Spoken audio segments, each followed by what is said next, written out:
Input, step, product. On the input side, of course, we have operational priorities, service standards, workload constraints. But also, we must ask ourselves what our initial assumptions are. Because without an honest assessment of those criteria, no efficient management structure can be designed. Also, most important, step 4, where with our operational priorities input and our long list of feasible options, we review standards and remunerate feasible partitions. Will there be an interpreter next time, sir? Seemed perfectly clear to me, Derek. Service is top-heavy. We need to look at our functions. Huh? We could start by taking a look at him back there. How much does he get paid for making the obvious unintelligible? There's too many chiefs and not enough Indians. There has to be, doesn't there? How's that? Well, otherwise the Indians wouldn't have anything to look forward to. Promotion's the only reward the job has to offer. Well, you don't sound very rewarded, Derek. To be perfectly frank, you never have done. Well, it's like that throughout the service, isn't it, sir? With a red-hot PC, brilliant on the street, what do? They promote you. Better than being disciplined, I would have thought. And they carry on promoting you until they find something you're completely useless at. Then, one cock-up too many and they retire you early on a full pension. It's crazy. You're telling me you'd rather be a constable back on the beat, are you? To be honest, I would, sir, yes. You on the area car, Tony? Yes, sir. Well, you got a passenger. Oh, yeah? Who's that, sir? Me. Be with you in a minute. Where to, sir? Anywhere you like. Come in. Dashwood, sir. Alan, welcome aboard. It's good to be here, sir. Keep telling myself that. I'm not so sure yet. Take your seats. Sir. You know about Sunhill CID, do you? Used to be run by the DI. Now it's run by me. Sounds a reasonable arrangement, sir. Good. Now, as you're probably aware, you're filling a gap created by a transfer out. No disrespect to the officer concerned, but I hope that when you move on, you leave a great gaping hole. In other words, I'm looking for energy and commitments. Is that okay by you? Oh, absolutely, sir. As long as I get Wednesdays off for sport. That was a joke, sir. Thanks, Tony.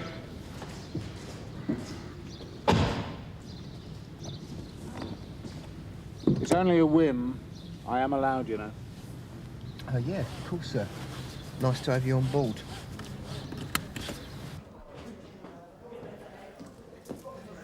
Bob, this is Sergeant Bob Cryer. Anything you want to know about Sunhill, you ask Bob. Who's this, the auditor? Alan Woods, our new detective constable. Oh, Sergeant. Hello. Oh, yeah, you're the bloke that plays rugby, yeah? Well, I do my best. I'm more into coaching now, but I still play a bit. What position? Flanker. Oh, we should do well with our CID, then. But I can't offer you a cup of tea and a biscuit. Chief Inspector Conway's on the street. No villain is safe. I'll speak with you again, Alan. What's the crumpet like round here? Sir? When I was your age, I used to park up the RT car by the local tube station of a morning. Watch the dolly birds going to work. Miniskirts, hot pants. You ever do that? Us, sir? No, sir. No, nothing like that.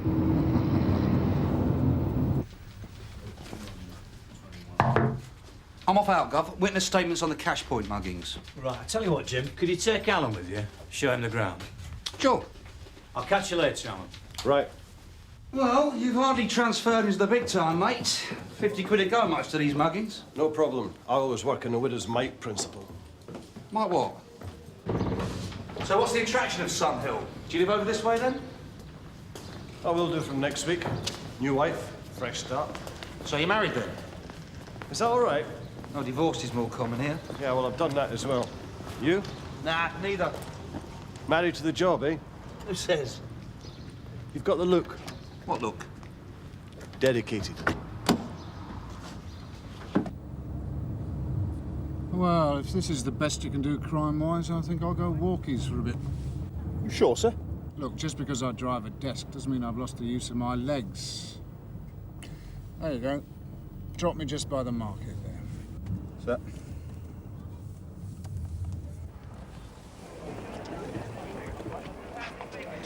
See you later, lads.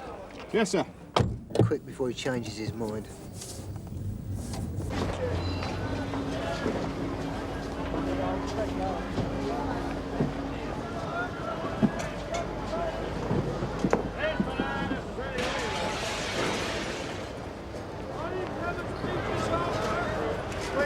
from, eh?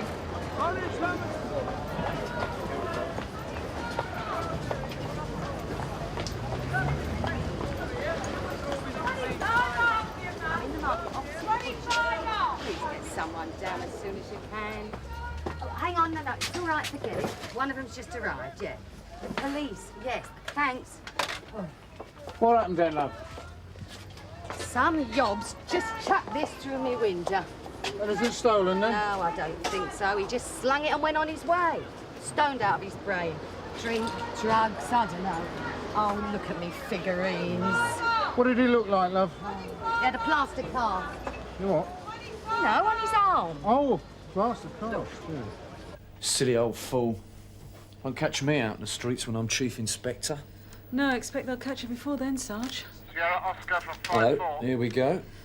Sierra Oscar receiving, sir. Criminal damage on Hooley Street. Suspect IC1, aged about 20. Medium height, long, fair hair. Jeans, maroon cord jacket with sleeveless denim top. Neck chain. Plaster cast on his left arm. He was last seen heading towards Beckinsale Place. Received, sir. Any units in vicinity of Hooley Street? Sierra Oscar from 5-4, I found him. He looks completely ratty. Transport, please. All right, son, that's enough. I said that's enough. The van's on its way back from Barton Street. Send that. A treat for George and Steve.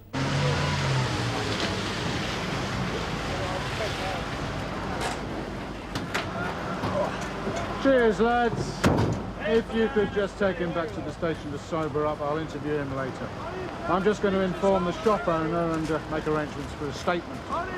See you later. That's it. Come on, son. Up you get.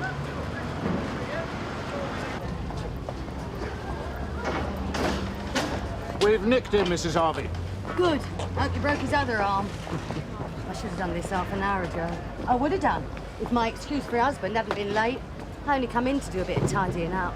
We will need a written statement, of course. When? As soon as you like. Well, you were supposed to be going away this evening.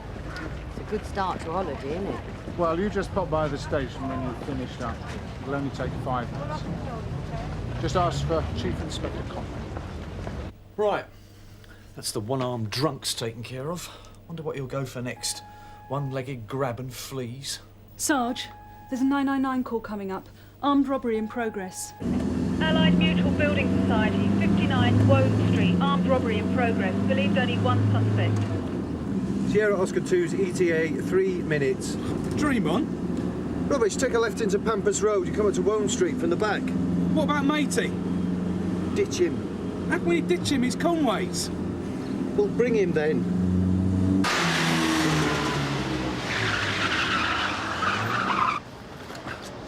Sierra Oscar from DC Carver. Look, we're around the corner in the high road. ETA Building Society, 1 minute. You got Alan Woods with you? Yes. Well, go steady. Don't want to use him up on his first day. Do as a nice man says, Jim, OK? You can get out if you like. No, it's just about this shot new for Sun Hill. Won't look so nice with holes in it.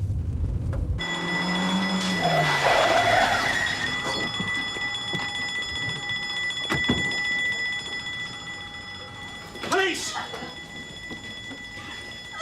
Is anybody hurt? No, we're all right. You went down Kenley Road, mate.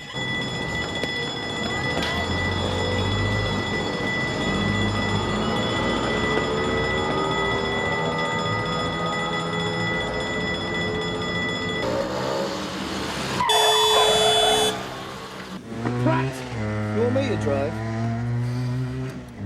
All units from DC Carver. Robbery suspect possibly wearing a navy jacket and riding a moped.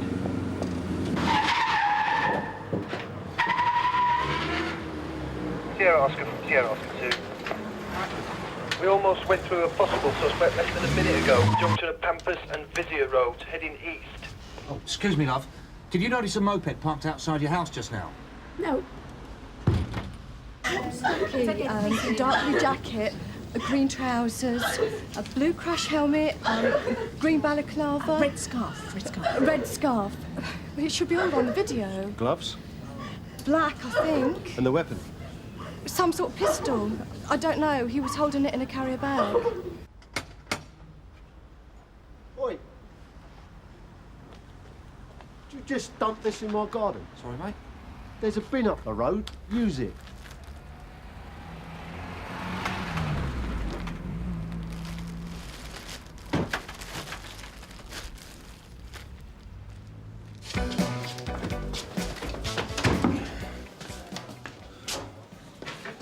Mr. Conway's prisoner, Sarge. All yours. We're meant to be hunting footfoots.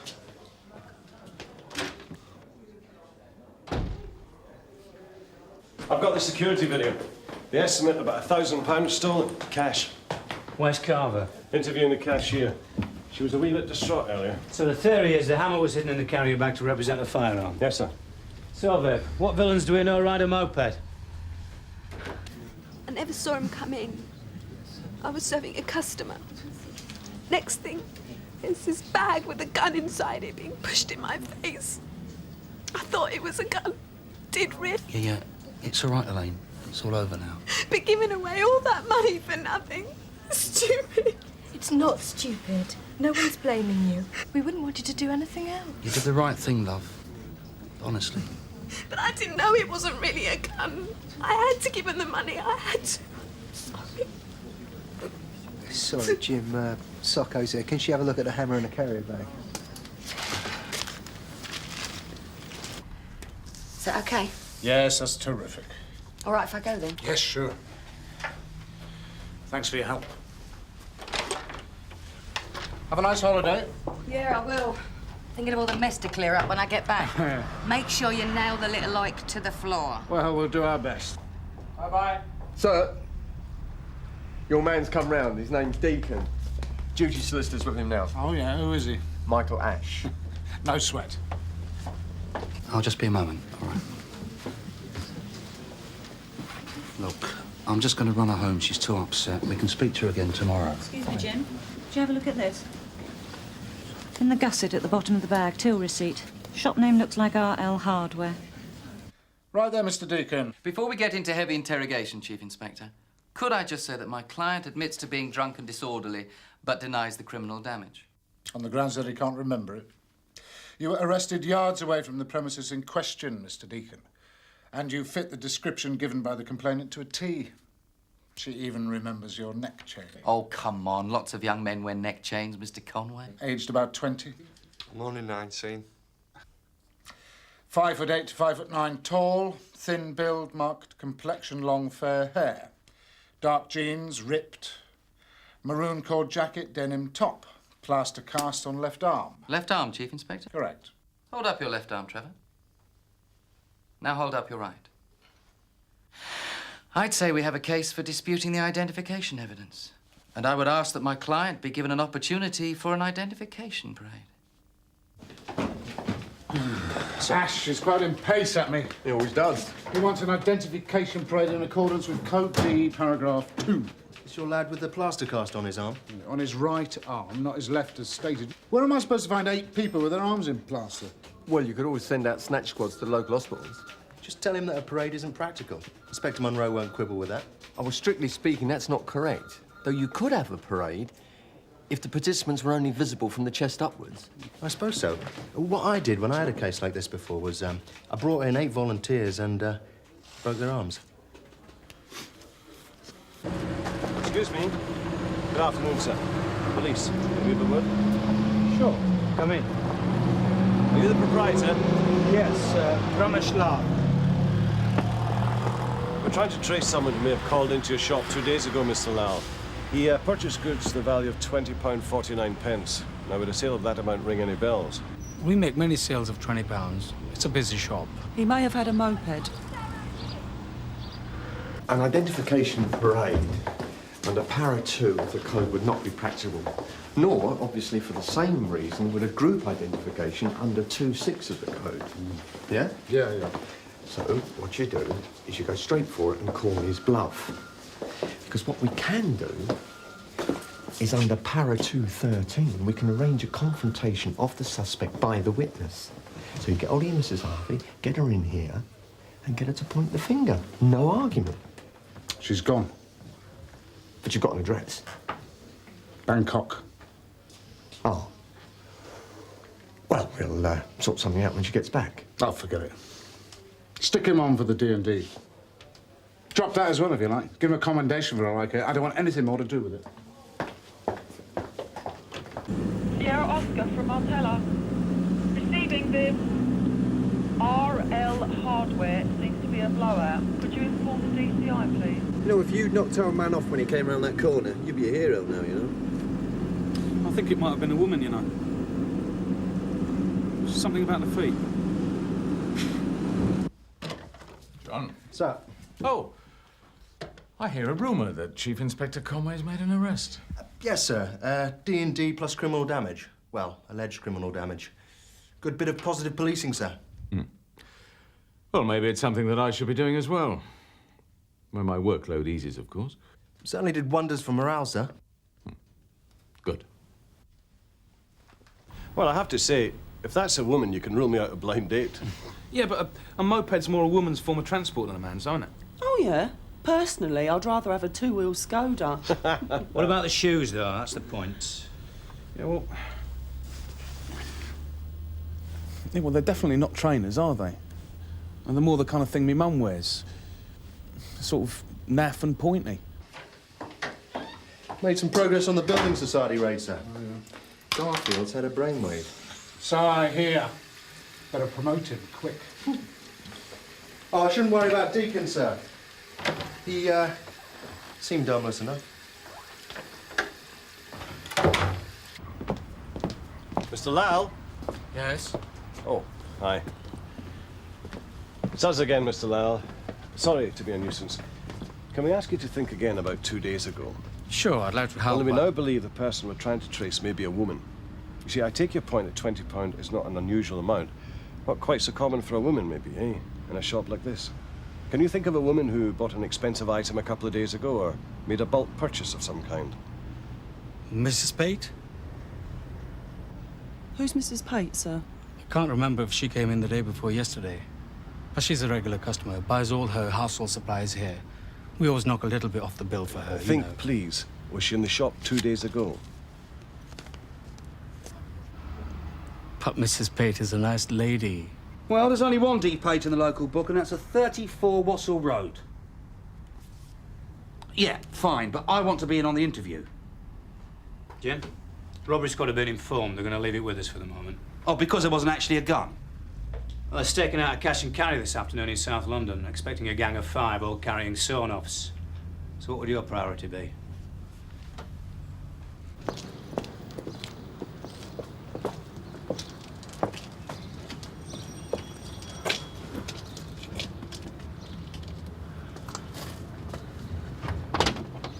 Good afternoon, madam. Mrs. Dorothy Pate? Yes? I'm Detective Constable Martella from Sunhill Police, and this is Detective Constable Woods. Could you spare us a few minutes? Why? We're investigating an incident at the Allied Mutual Building Society in Wome Street this afternoon. So? So may we come in, please, madam? Thanks.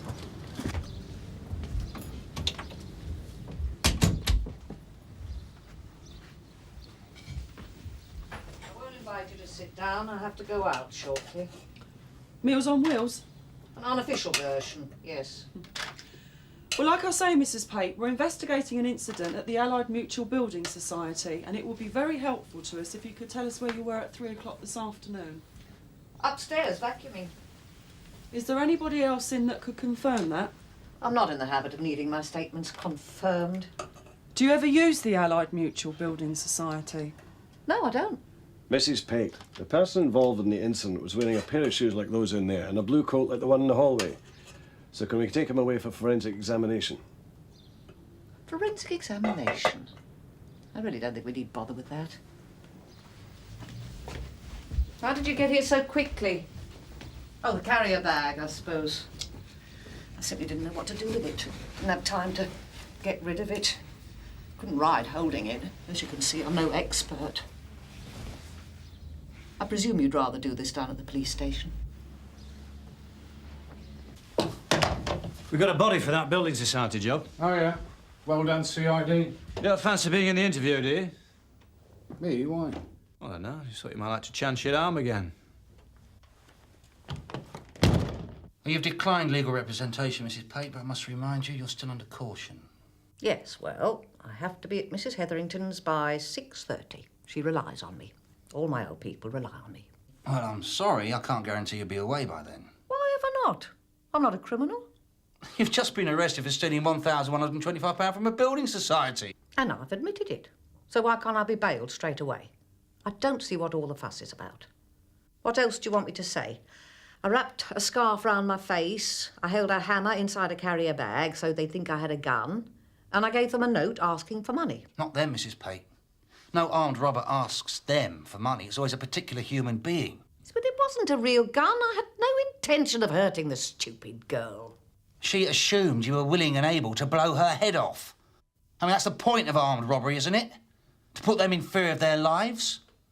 I mean, whether it's a sawn-off shotgun or a stick of wood in a plastic bag, but it doesn't really matter. There's no difference, is there? Either in law or in fact. That young cashier could be in trauma for months. Trauma? When I was her age, the word hadn't been invented. You just pulled yourself together and got on with life. Why did you do it, love? I've always believed in forthright action and in practical help. Oh, so you helped yourself? The money wasn't for me, it was for my old people. What? For the old people that I clean for, that I cook for, that I take to the clinic, take on outings, try to provide a life for. I mean, all over the borough, facilities are being closed, funds withdrawn. I can only do so much from my own resources. I've applied to local banks and building societies for sponsorship. How much? What have they got in their reserves? Millions. And what are they prepared to offer? Nothing. Nobody cares. Well, don't care was made to care. That's what I was always taught. I hope she gets 5 years. Ach, away. She'll get 18 months suspended and a nice spread in a local rag. And we'll pay it Robin Hood. You provide a burning sense of justice, Jim. I'll provide a sense of proportion. I think we could make a good team. Thank you, sir. All right, Jim. Yes, sir. Confession, corroborative evidence, no problems. And Alan? Yeah, fine. I just think you made a nice change from the game of rugby.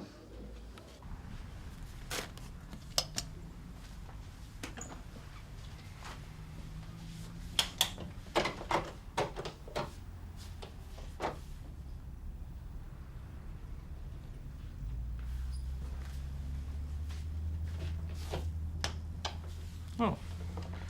I thought you were enjoying the simple life downstairs, Derek. Downstairs, upstairs. The job's not simple anyway, sir. Quite.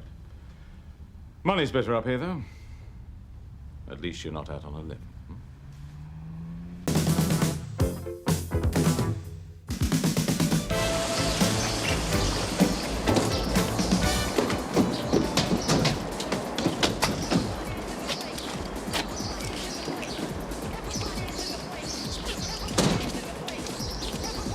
Officer, please! Do you know how many times I've complained? I've been on that ruddy phone all night. It's all right, we're here now, aren't we? You were here before, but you didn't do anything, and it's just got worse. They've been effing and blinding up and down the street, and terrible fighting. It's okay, love. Why don't you just leave it to us to sort it for you, all right? I'll be making an official complaint anyway. Yes, madam. Everybody is in the place, let's go! Everybody is in the place, let's go! Everybody is in the place! Come here! Don't get the others! Everybody is in the place, let's go! Everybody is in the place, let's go! Everybody is in the place, let's go! Everybody is in the place, let's go! All right, come on. Empty your pockets. Come on.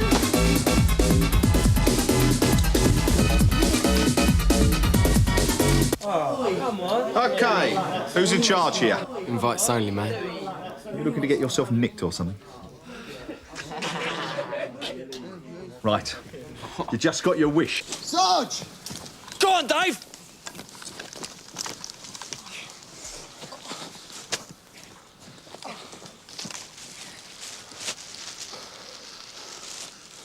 You're nicked.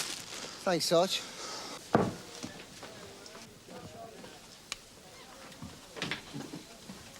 Amanda. What are you doing here? Watch your back.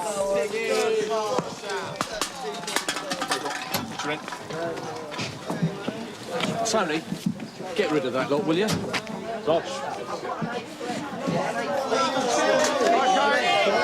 on, you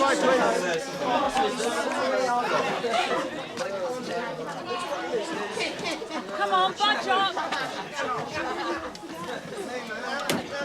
Okay, Rika? Yeah, as long as this one's not sick all over me.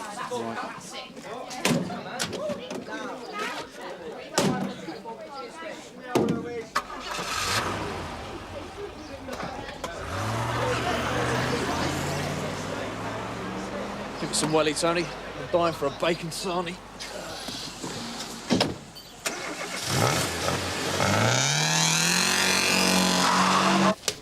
Right, take number 3 then. Come on, mate. Not a bad catch, eh, Bob? Yeah.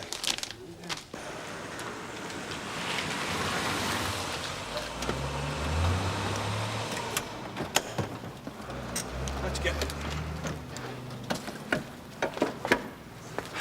Look, I'll do what I can for you, Amanda, but I'm already out on a limb by bringing you back in the car, yeah? Come on. So that's what kept George at the party. Look at the state of her. What happened to you? Still a runner. I'd have come to your assistance, George, if you'd only asked. Bit behind, aren't you, George? Oh, yes, Sarge. We had to make a stop on the way back. Amanda wanted to be sick. Hope she didn't make a mess of the panda. No, Sarge. So what's the charge this time? I found her with these, Sarge. You get worse, don't you? What are you, 15 now? Where's your father? At work. Have you got a number? Come on, Amanda. There's no way he's not going to know about it, so the sooner the better. It's in the books, at security. I'll call him, Sarge. How did you get in this state? I fell over. Some fool. You hallucinating? Never mind, tell it to the surgeon. What's it got to do with anyone else? Look, in here, you're my responsibility. You're going to have treatment. What's your probation officer going to say to you this time, eh? Hello, could I speak to Simon Jones, please? Look, it wasn't drugs that did this. It was him. Yeah, okay, yeah, I'll hold. We're talking indecent assault. Indecent assault? Dada's going to have a word with her, see what the story is. Right. And I've sent Garfield off to the canteen. I'll see him later. Yeah. You've dropped yourself right in it this time, George. If you'd have been bothered to check the house before you went swanning off, I wouldn't have been left to bring her in on my own, would I? While you were prattling about in that house, I was busting a gut, nicking a drug dealer. I thought you'd gone. Yeah, well, I hadn't, had I?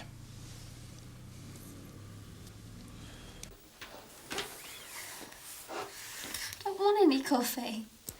Why don't you just leave me alone? Okay, okay. I don't want to talk. Whatever you want, Amanda. I've had to advise the Chief Super and MS-15, and they will be here shortly, breathing down our necks.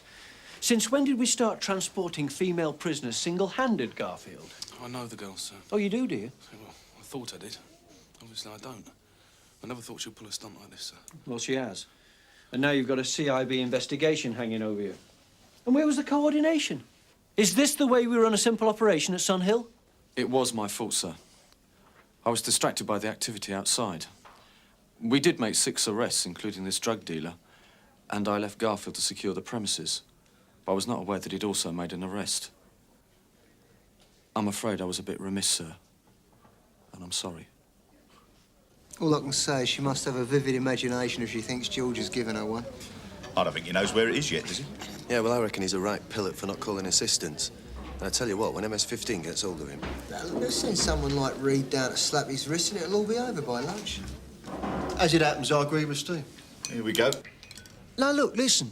On an allegation of this magnitude, as far as MS-15 are concerned, they have to be seen to be siding with the complainants. But what does it matter? George didn't do it. And he's got, what, 7 years unblemished service? I'm telling you, with MS-15, it's them and us. Yeah, I'll go along with that. They're a breed apart. Like pit bulls.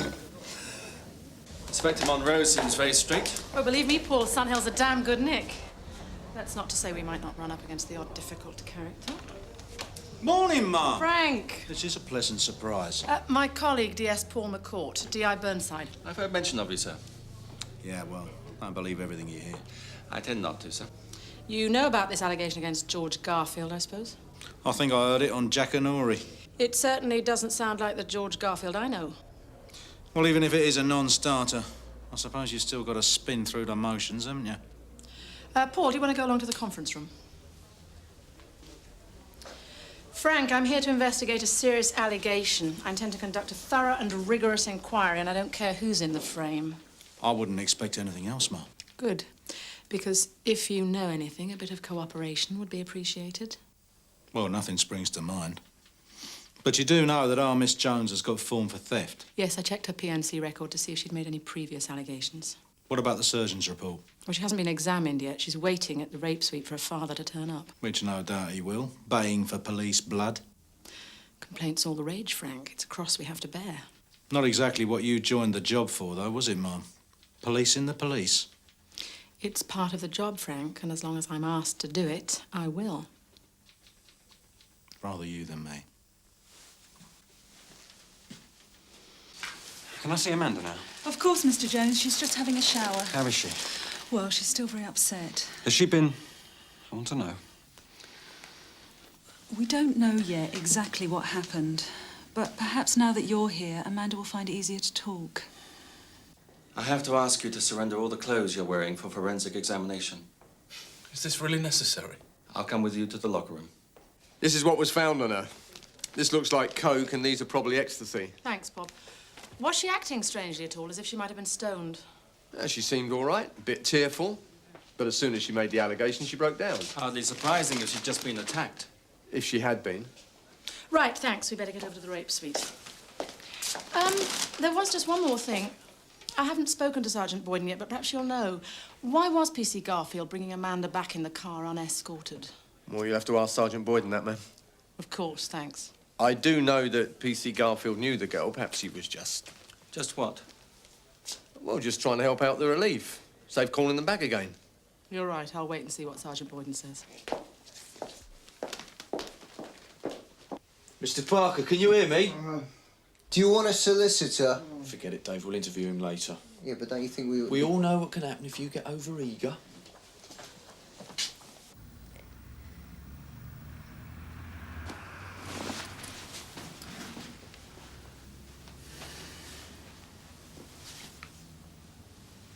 Amanda. Just give her time, Mr. Jones. Morning, Narika. Morning, Ma'am. This is Mr. Jones, Amanda's father, Superintendent Reed. My colleague, Detective Sergeant McCourt. Look what he's done to her. I want to see that animal behind bars. Mr. Jones, I suggest for the sake of your daughter, we try and keep this conversation civil. She trusted him. Dad, don't. I think we better step outside for a chat, Mr. Jones.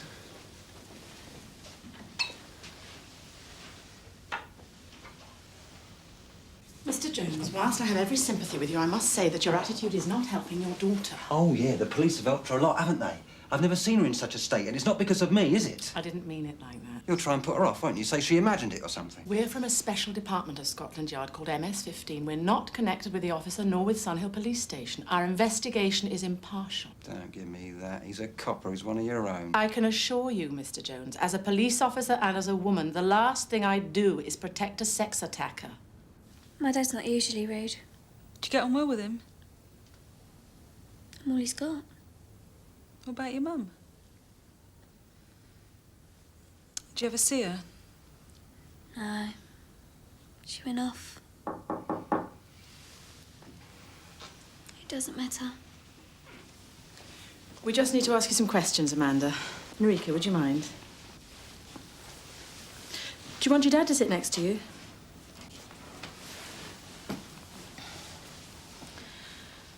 Amanda, I need you to tell me whatever you can about the attack. The more you can tell me, the better. Not just for me, but for yourself. It'll help you to talk about it. I want you to go through it step by step, and even if you don't think something's important, I want you to tell me anyway, okay? He attacked me. What else can I say? How did he attack you, Amanda? I was trying to get away. He was ripping my clothes, my hair, trying to rip them off. I fell onto the gravel. He knew. He knew what, Amanda? I'm on probation. You knew they'd lock me up. If you were charged for drugs? Yes. Did he want to have sex with you? Yes. In return for not taking you in? Yes. But I wouldn't let him.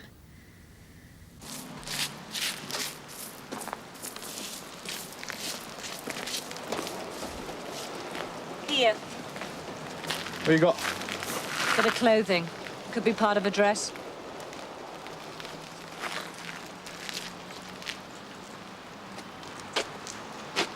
And they say romance is dead. As you're obviously aware, we're investigating this allegation against George Garfield, and there are one or two things you may be able to help us with. Fire away, Mum.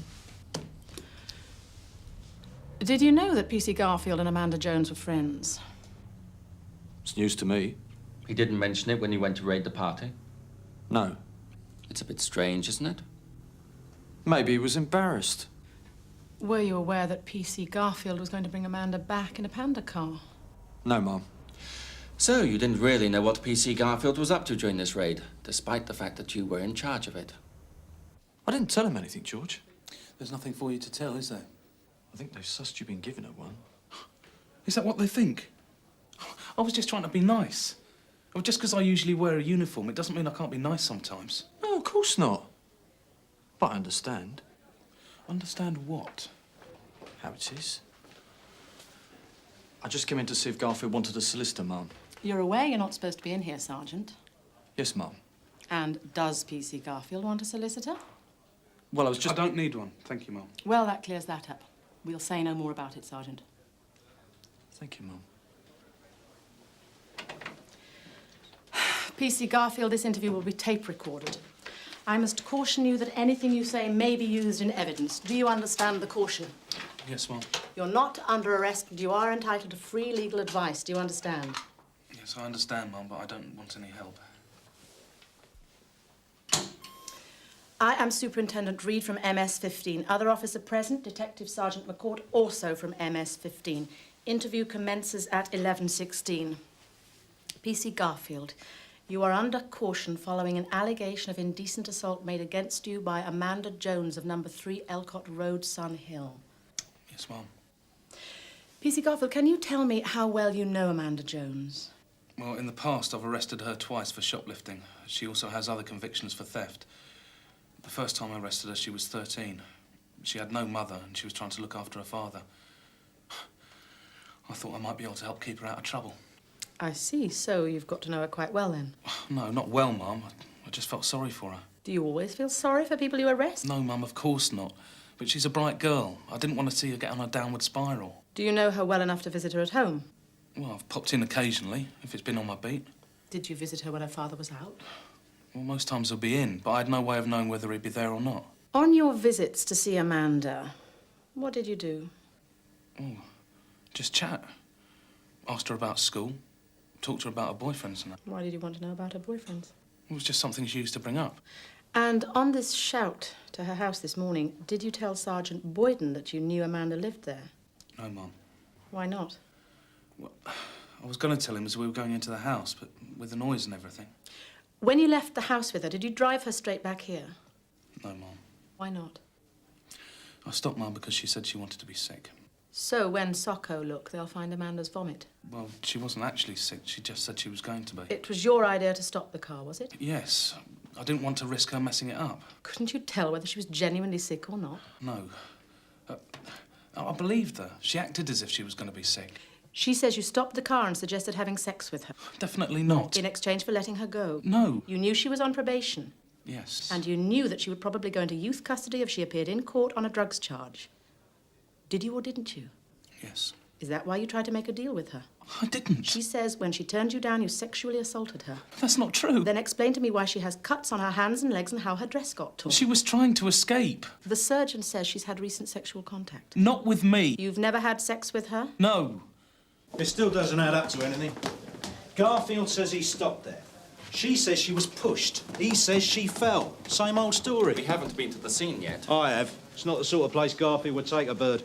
Even the rats don't fancy having it off there. One suspect, one victim, and no witnesses. I say we interview Garfield again, ma'am. Tell him Socko have got something. And what have Socko got? Straws in the wind? Thanks for your help, Frank. I'll leave you to it then, Mum. OK, let's look at the points they've agreed on and what forensic might be able to tell. They certainly agree they already knew one another. A fact which Garfield admitted to relate to Sergeant Boyden. He concealed the Panda car in the next street. Or parked it round the corner. And they spent time together in the bedroom. In fact, just long enough for the others to be gone by the time they came out. He then drove her to the waste ground. If he wanted sex, why didn't he stay where he was? Boyden had obliged him by emptying the house. The waste ground gave him the chance to claim she was trying to escape. Anyway, Socko concur. It's likely she came by her injuries there. What else? She's definitely had recent sexual contact, but hasn't got a boyfriend. Not necessarily fact. She is on probation and her honesty is questionable. She was arrested for possession of drugs. She hasn't denied it, ma'am. In fact, she's even admitted it. If she was trying to wriggle out of that, why didn't she just say Garfield had planted the drugs on her? Because no one would believe her. No, if she wanted to get off the hook, she'd have to be a bit more ingenious than that. So, what good would making this allegation do her?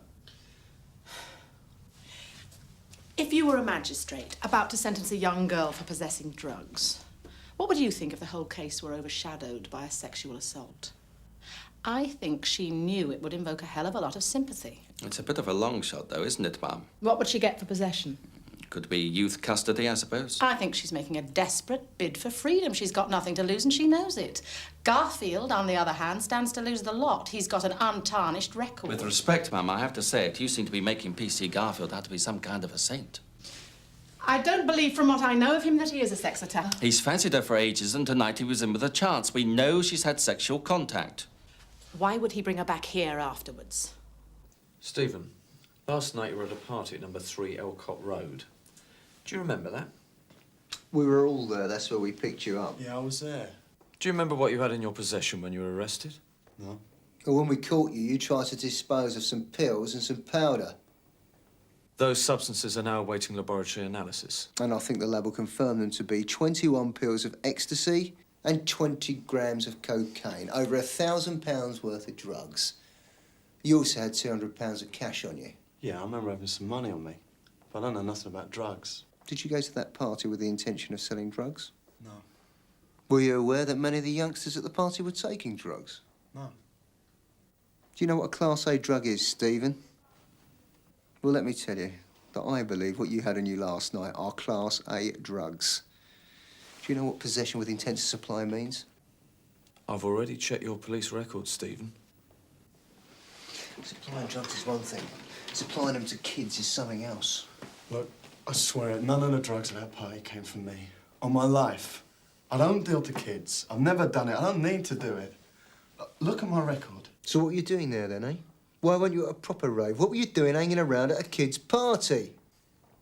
Eh? I was visiting my girlfriend. All right? She lives there.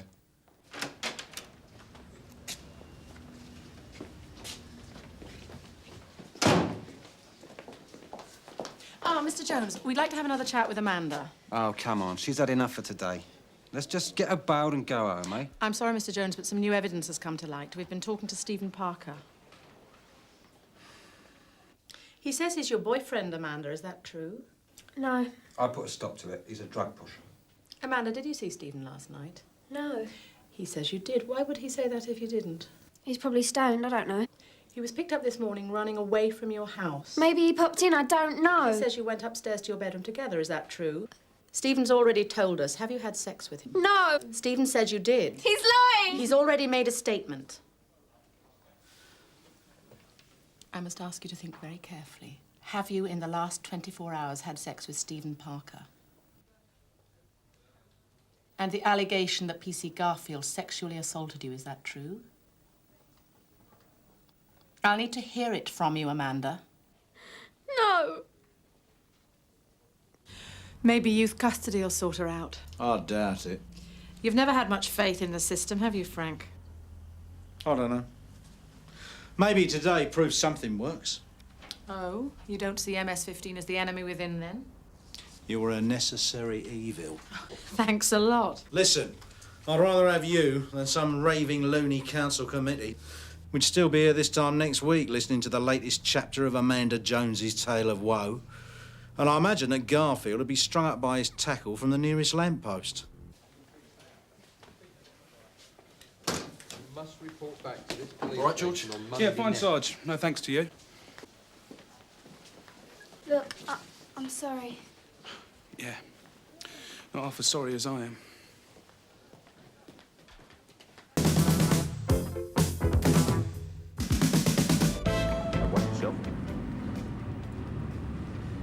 Sierra Oscar 85 and 86 from Sierra Oscar. Harman Street, the leather store. Come on, Kathy! Sounds like a ram raid. 2 male suspects. Both IC1 and heading south in Harman Street in blue Range Rover. Part registration beginning Echo 828 Victor. Sierra Oscar 85 received. On our way, Linda. Can't got very far. Where's Loxton? Sierra 1 from Sierra Oscar. Receiving. Go ahead, Linda. Location, please. Groom Avenue, heading north. ETA Harman Street, 1 minute. OK, lads, give yourselves time now. You're looking for a blue Range Rover. Will do, Sarge. Whatever he says.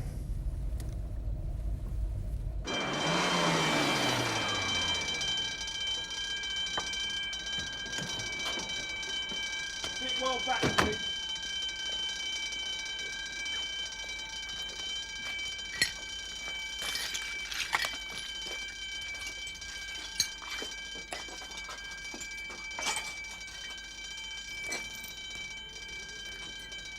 Sierra Oscar from 487. Go ahead, Kathy. We're at the leather store now, Sarge. There's been a fatality, one of the raiders. Have you tried resuscitation? The head's hardly attached to the body, Sarge. Right, thanks, Kathy. Sierra Oscar from Sierra 1. Go ahead, Dave. We're in Keene Street. No trace of the Range Rover.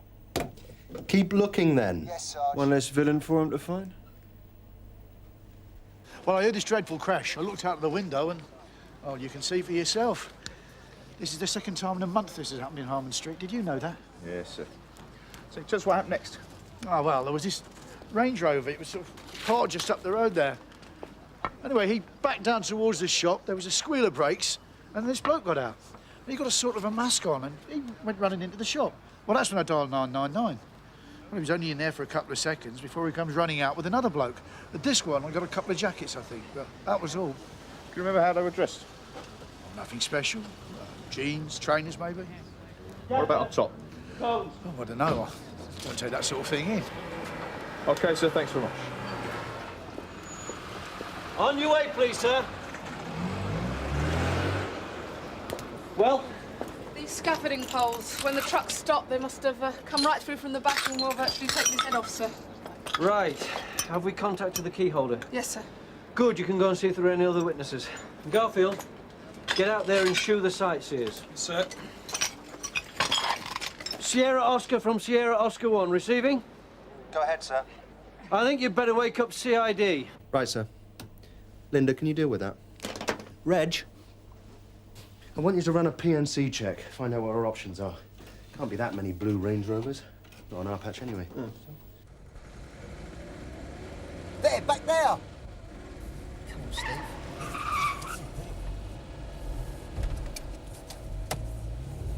Sierra Oscar from Sierra 1 receiving. Go ahead, Dave. Possible suspect vehicle, Lewis Lane. Understood.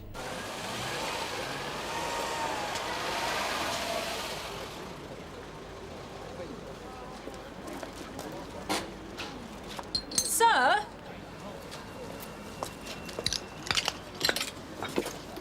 I think I know him. Yeah, definitely. Wilson, Joss Wilson. You're positive? Yeah, I'm positive. I arrested him a couple of months back on a TDA. He'd nicked a beaten-up old Escort. Hey, he won't be doing much more of that, will he? You know his address? Somewhere in Almond Street. Good. Sierra Oscar from Sierra Oscar 1, are you receiving? Over? Go ahead, sir. We may have an identification for the body, one Joss Wilson, possibly of Almond Street. Could you check on him and all known associates? Will do, sir. Mr. Meadows wants Greg Carver and Lines to meet him at the leather place. Fine, get on to it. Reg, how's that PNC check? Well, there are 3 blue Range Rovers, Sarge, registered in this area. One of them beginning the registration number Echo 828 Dave. Victor, and that one has actually been reported stolen. I found the car, sir. OK. So who saw them leave it there?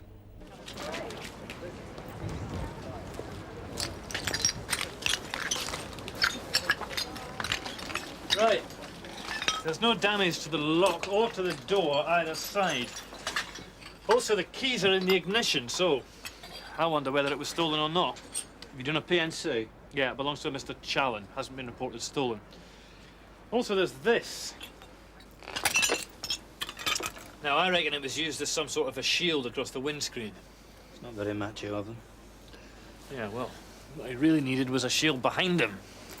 This Challen, the truck owner, you pay him a visit. Yeah, okay. Look, I better get in there. Jim, follow me, will you? Sir? Data, You better come as well. We're going to talk to the boy's family. Tosh? Gov? Give a hand with the door-to-door inquiries, will you? Right, Gov. Better late than never. Don't. Very sorry, but Look, what do you want, mate? we're trying to trace the owner of this Range Rover. It's not mine. Yeah, well, we just wondered whether you'd been woken up by any sudden stopping of a vehicle or seen anybody... Look, the only person who I've seen and who's woken me up is you, and I could have done without it.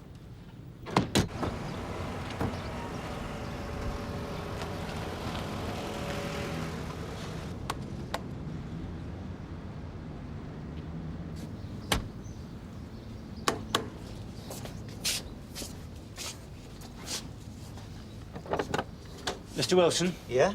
Detective Chief Inspector Meadows, Sun Hill. This is DC Carver, WPC Data. Do you think we could come in, please? Why? What's up? Well, if we could come in. There's been an accident.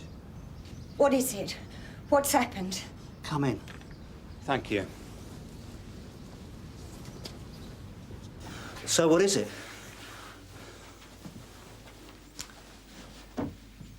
I'm afraid I got some very bad news for you. What's happened? Mrs. Wilson, Yes? I think you both better sit down. Just tell us. Your son was passenger in a vehicle which was involved in a collision, a crash. And your son was killed. No. No. Miss Wilson.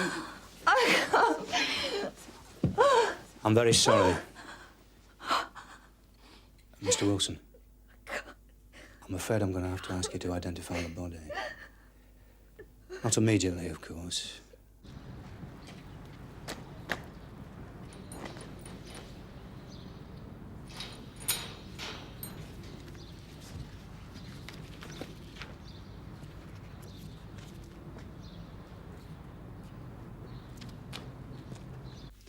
Are you sure you don't want me to make you a cup of tea, Mrs. Wilson?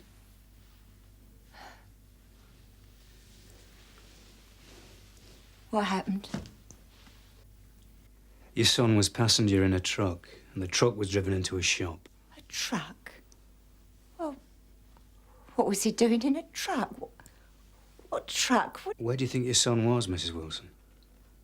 I thought he was with his girlfriend. Didn't you, Phil? Yeah. He sometimes stays the night. The girl's mother's there, so Well, there's... what's this truck? Who was driving it?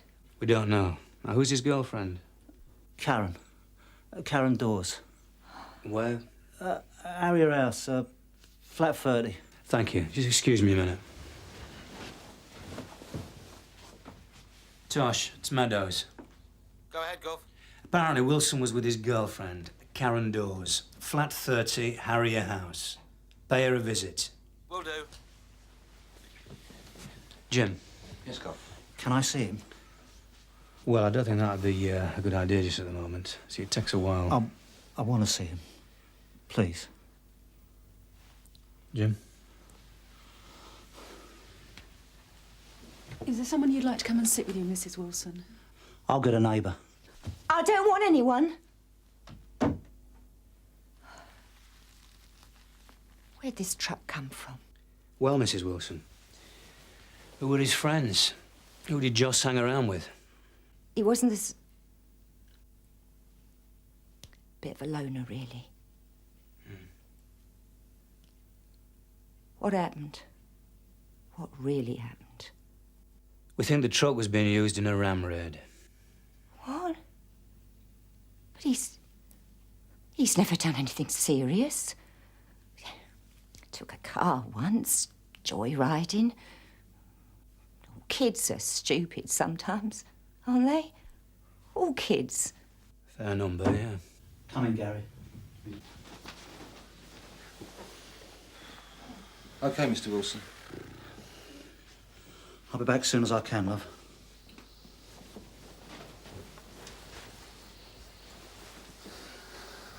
I'm really sorry. I don't want you here, Gary. Please, go back to your own house.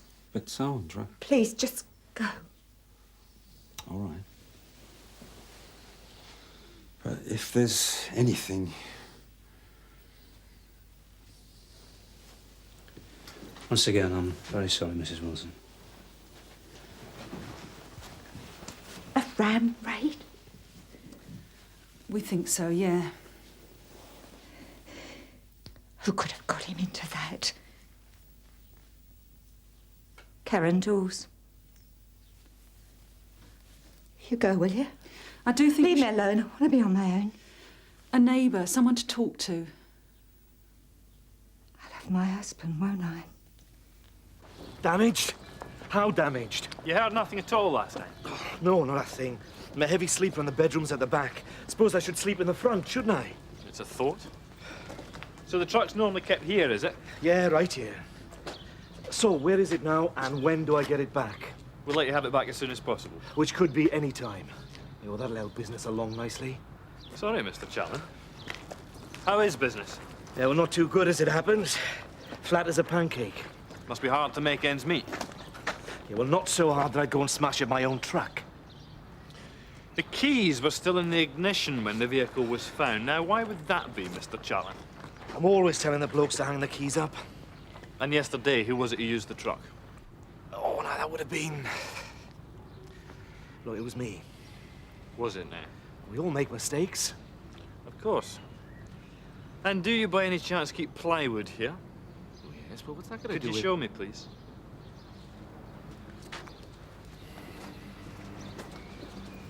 It's in there.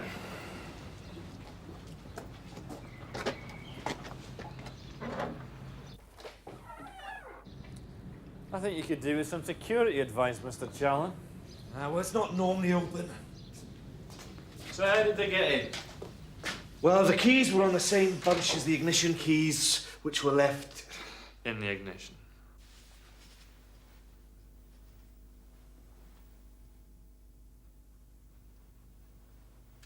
Thanks, Dann.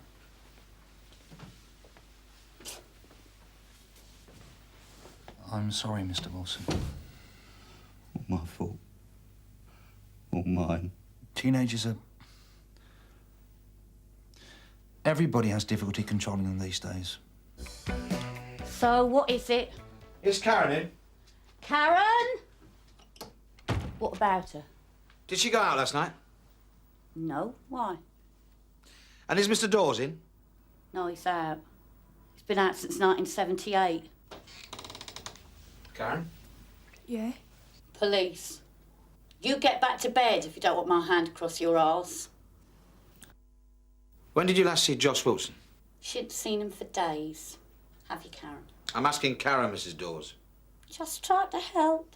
Yeah, I saw him about 3 nights ago. Why? You sure? You last saw him 3 nights ago? Yeah. Well, I'm afraid I've got some very bad news for you, Karen. Josh was involved in an accident this morning. I'm sorry to say that he died. Can you tell me how you spent last night, Karen? She's been in all night. With me. Watching the telly. Ain't she, Karen? So whatever happened, she weren't involved. Ram raid. Why 7 o'clock Sunday morning? It's quiet. So it's 3 o'clock, but it's also dark. Right, let's have Challen and Dawes in for a few little chats. Straight away. I don't know what you're used to, Alistair, but strike while the goods are hot's always been my motto. What were you watching? What was on? She watched the same things as I did, which was... Mrs. Dawes, I would appreciate it if you let Karen speak for herself, thank you. Karen, I wasn't really watching it. but you said you were watching it. That's what she said, Tosh. She said she was watching it. My mum said I was watching it, but I weren't. So we shouldn't believe your mother. She means... Mr. Challam, we need an explanation for why the keys were left so conveniently in your truck and for the wood being taken from your yard. I'm not efficient. I forget things. I left the keys in the truck. I always leave the keys in the truck. I don't tell the men to hang the keys up. They tell me. All right, Mr. Challam, let's assume you weren't involved and that the theft was carried out by somebody who knows your business and the way you do things. In which case, I'd like you to write out a list of all your employees, past and present. There's a lot of them. I employ a lot of casual labour. It's all right, Mr. Challam. We're not in any hurry. You were with Joss, weren't you? No. But you were his girlfriend, Karen.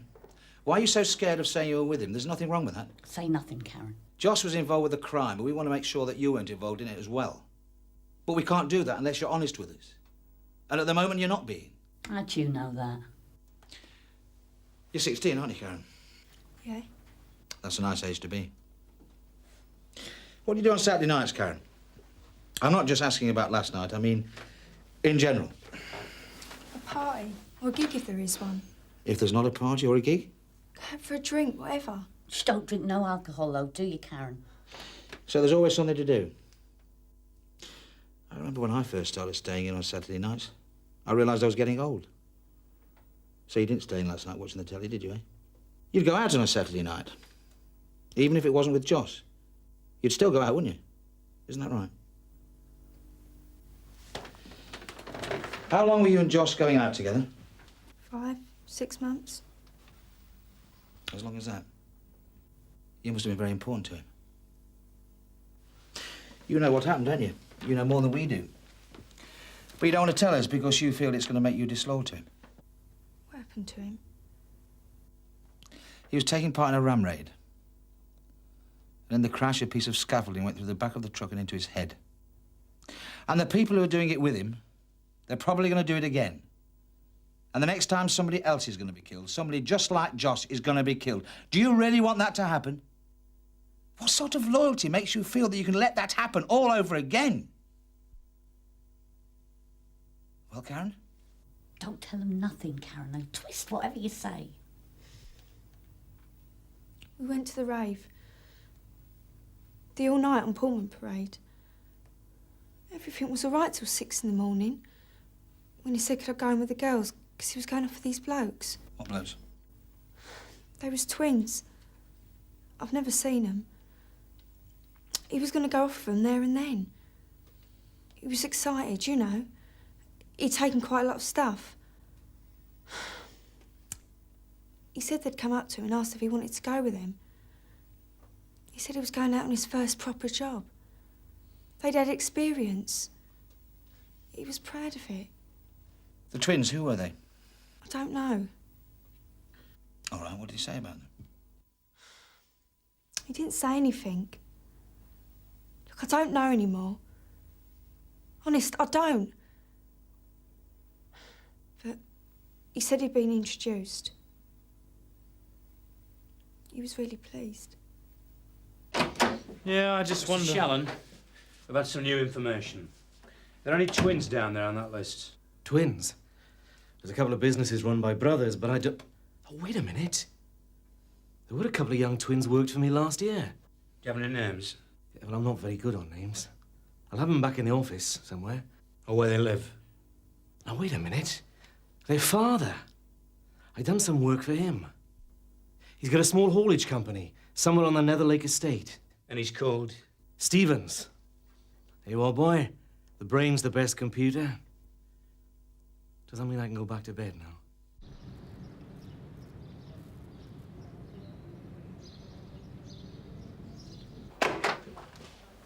Right. Thanks very much, Mr. Challen.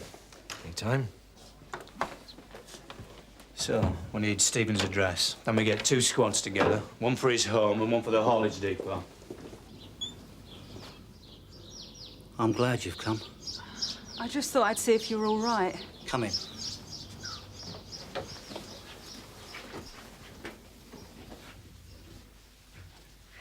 Hello, Mrs. Wilson. We didn't know him, you see. Either of us. We hadn't known him for years. How do we feel? Hey? Well, it's often difficult with kids. To know exactly what they're up to. No, it isn't that. We didn't know who he was. When he was younger, when he needed us, it was different. But now... But you always tried to do exciting things with him, didn't you, Phil? But then I don't think I've ever known you either.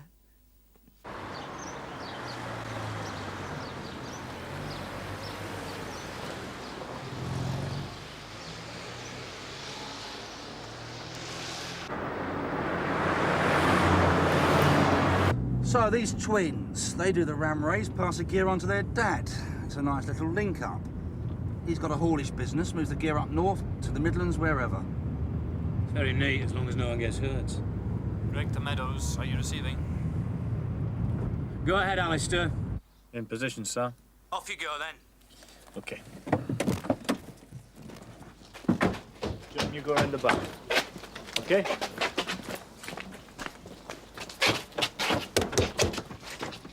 Open up, it's the police. Open up. Go on, Dave.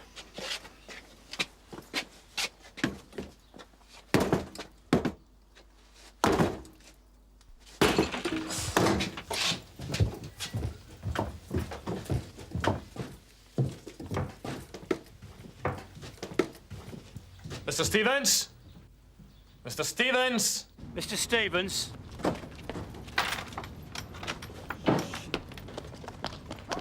All right, cuff it.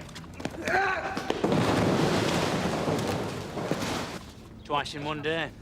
Never too much of a good thing. Sure. Gary Stevens, I'm arresting you on suspicion of being an accessory to burglary and also for handling stolen goods.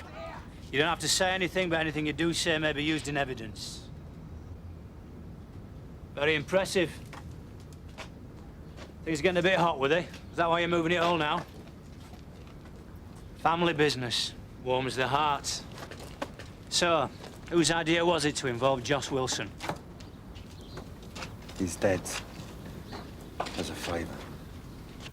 And then when he got to about 13, well, he didn't want anything to do with me then. Not with either of us. You don't mind me talking, do you? That's what I'm here for, Mr. Olsen. And I'd, used to do things, which of course he'd never known about. Sandra had never known about. And I still had contacts. Gary, down the road. What things? I've told her, you see. I told her before you come.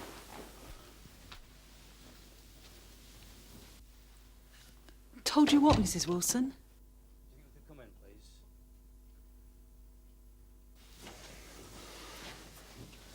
I was just passing, sir.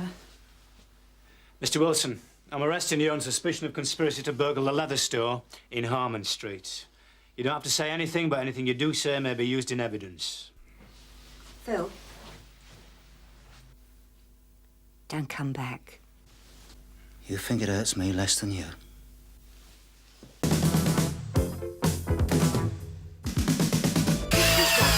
And if nobody's claimed it within 4 weeks, then it's on me. Jason, cut it out. I won't tell you again. Wait. Oh, sorry, that's... Bring me in this. Sorry, Ray. Pull you, right? Yes. I'd like to make a complaint. Look, can you keep the noise down? I can't hear myself think. What sort of complaint? Well, them bailiffs that come round, you know. Bailiffs? Yeah. Well, they get me in the kids' bedroom, right? Tried to touch me up, both of them. Shut up, Jason! Warning, can you give us a I hand? won't tell you again. Mrs. Hewson. Mrs. Hewson, this is PC Marshall, and perhaps you could take Mrs. Hewson off somewhere quiet. Would you come through here, Mrs. Hewson? Right. Cheers. A quiz? Yeah.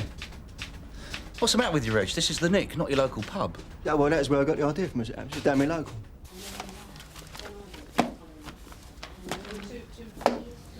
OK, next.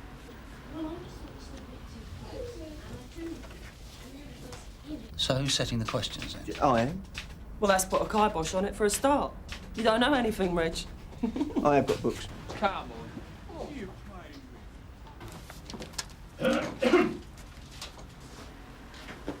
Yes, I can help you. Yes, my name is John Chamberlain. This is my wife, Christine Chamberlain. We live at number 93, Broadacre Lane. Do you know it? Yeah. Up by Tollyton Hill Field.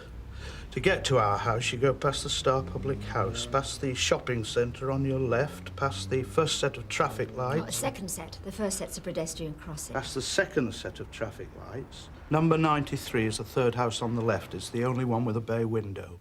Right, yes, I see. Now, we're telling you this just in case you want to talk to us later, because we're not always in, you see.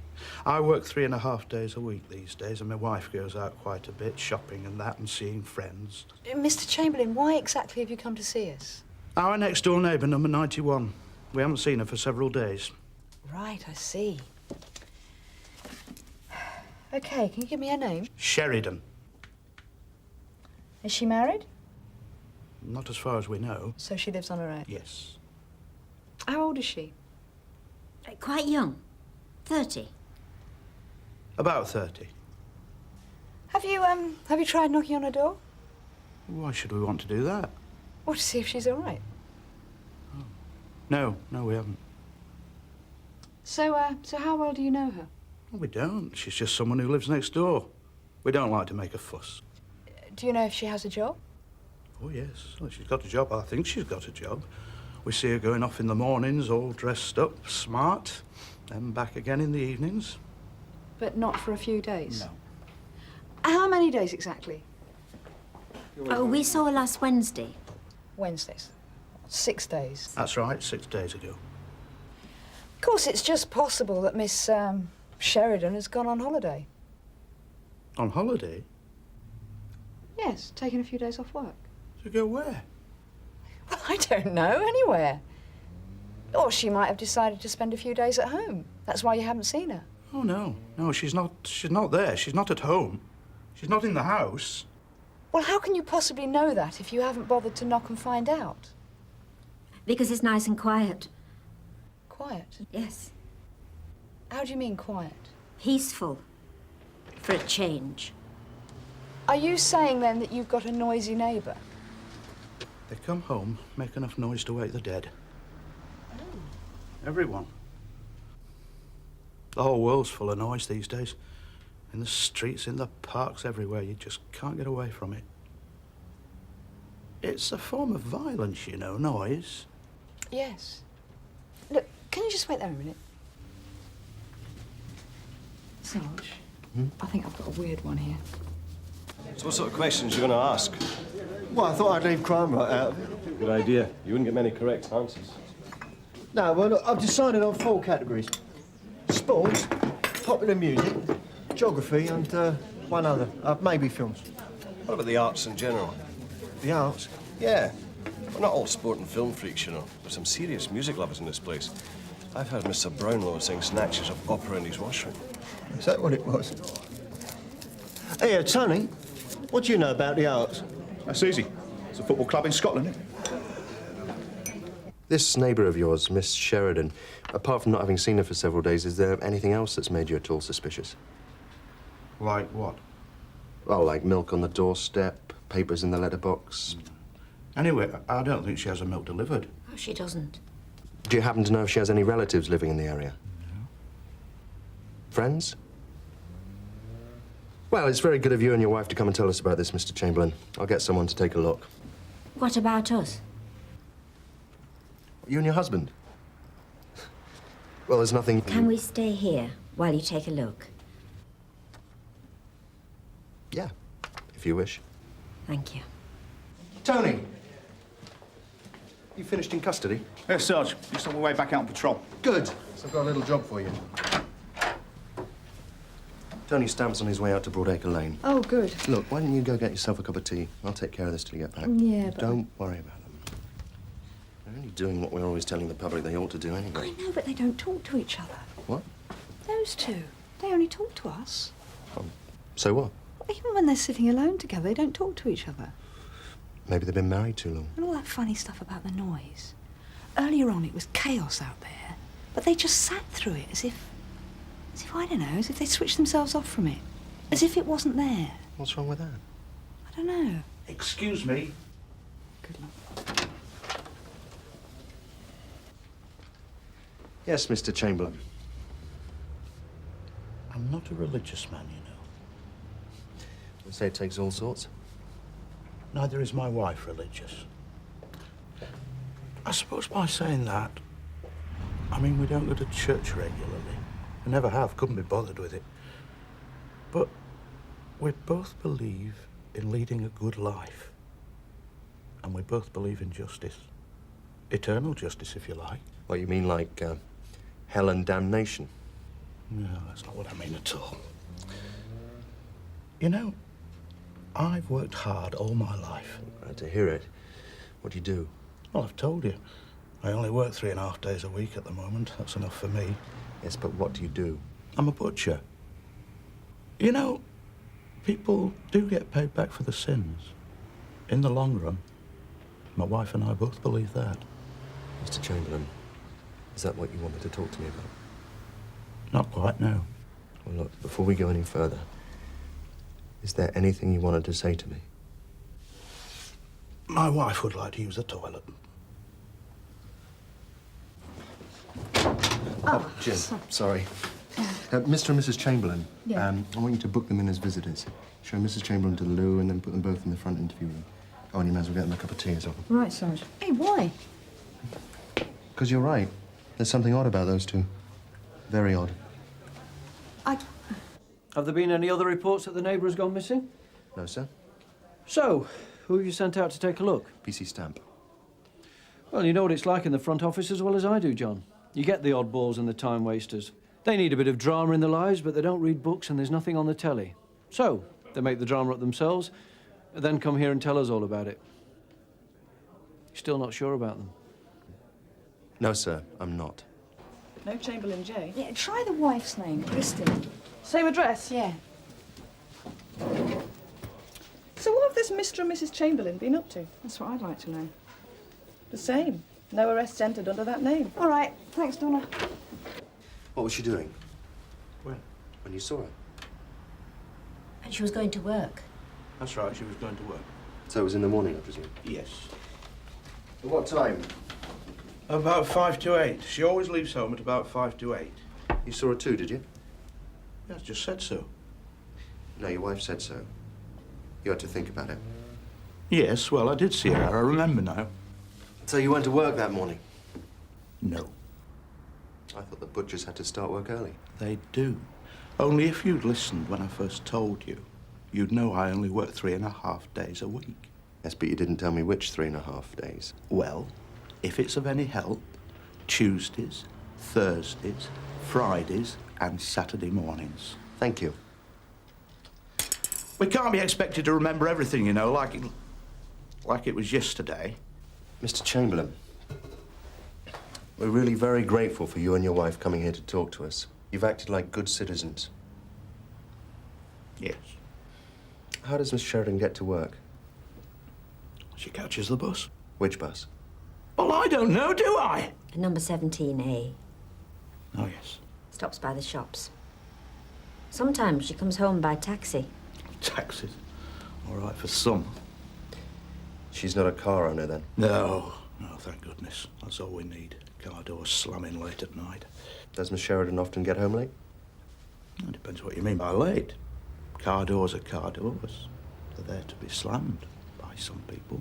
But you said she doesn't own a car. She slams doors in the house. You've heard her? We can't help but hear her.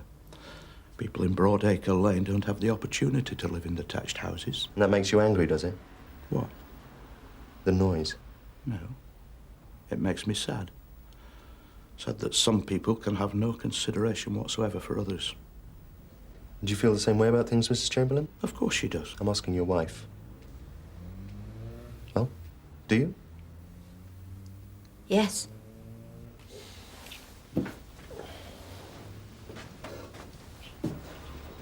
I don't suppose either of you happen to know where Miss Sheridan works? At Burrowford, you could feel the peace and quiet. On hot days, all you could hear were summer sounds, natural sounds, and the winters were even quieter. You felt all locked in at home. But at least it was safe and warm, and there was no noise. Just birds and that in the rafters. Burrowford? It's a village near Harrogate. It's where we used to live. When? Some years ago. 18 years ago. Yeah, something like that. We were happy there. I knocked pretty loudly on the door number 91. There was no reply. Had a look outside. The house is quite secure. The curtains were drawn to the downstairs windows. Did you get to speak to the neighbours? Yeah, a family number 89. They hadn't seen her for about a week either. Any of them know where Miss Sheridan works? No, I asked them. And the people at that end of Broadacre Lane seem to keep very much to themselves. They did have a few things to say about the Chamberlains, though. What things? Well, they reckon the Chamberlains are a bit dippy. And when I asked them if they'd noticed anything unusual happening during the past week, they said yes. Mr. Chamberlain has always gone to and from work by car. Yeah, always. Except one day last week, when his butcher's van was parked in his driveway for the whole day. Which day? Wednesday. It's the day that Chamberlain has off. It also happens to be the last day that he and his wife saw Miss Sheridan. I think we better circulate this woman. I got a full description of Louise Sheridan from her neighbours. Thought we might need it. You're right, we do. It's a smartly dressed woman, apparently. Tall, dark hair, brown eyes, aged between 45 and 48 years old. Aged what? Oh, the Chamberlain said she was only 30. Not according to the people I spoke to. You better put this out on the 584, Tony. Oh. Right, briefly. Wednesday. Yes, the day you say you last saw Miss Sheridan. We were at home, of course. Together?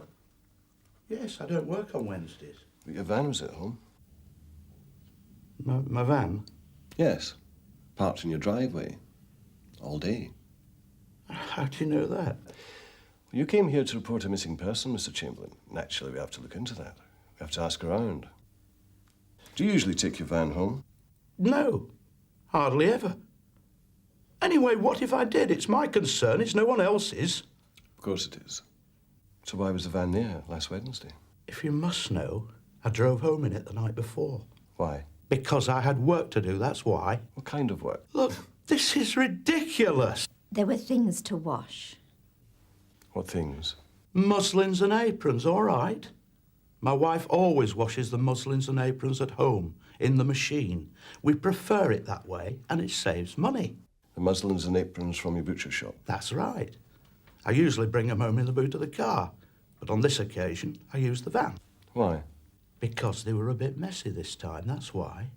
On Tuesday, there was a hold-up with the carcass delivery, and we had nothing in the cold room. So me and the lad who works with me went down to the abattoir to pick up some cuts. Oh, I see. And there were knives to sharpen. Knives? Yes, from the shop. I always bring them back on Tuesdays with the aprons and that. I've got a workshop in my backyard and a power grindstone. I always do the knives then. It saves time, and again, it's cheaper. Well, you've both been a great help. Good. But there's just one thing that Sergeant Maitland and I don't quite understand. You see, you've described Miss Sheridan as being a woman of 30. But during our inquiries, we've learned that she's a good deal older than that. In fact, she's said to be in her mid to late 40s. How do you explain that? Explain what? Well, you're getting her age wrong by about 15 years. Keeps herself looking young, does she? Then again, maybe you just made a mistake. Is that it? Yes, we made a mistake. Who do they think they are, eh? They dress up thinking they're God's gift. They think they own the world just because they've been born with money and had education handed to them on a plate. Who? And they think that gives them the right to make all the noise in the world. Does it? Just because they think they're something special? Because they think they look good? Look desirable?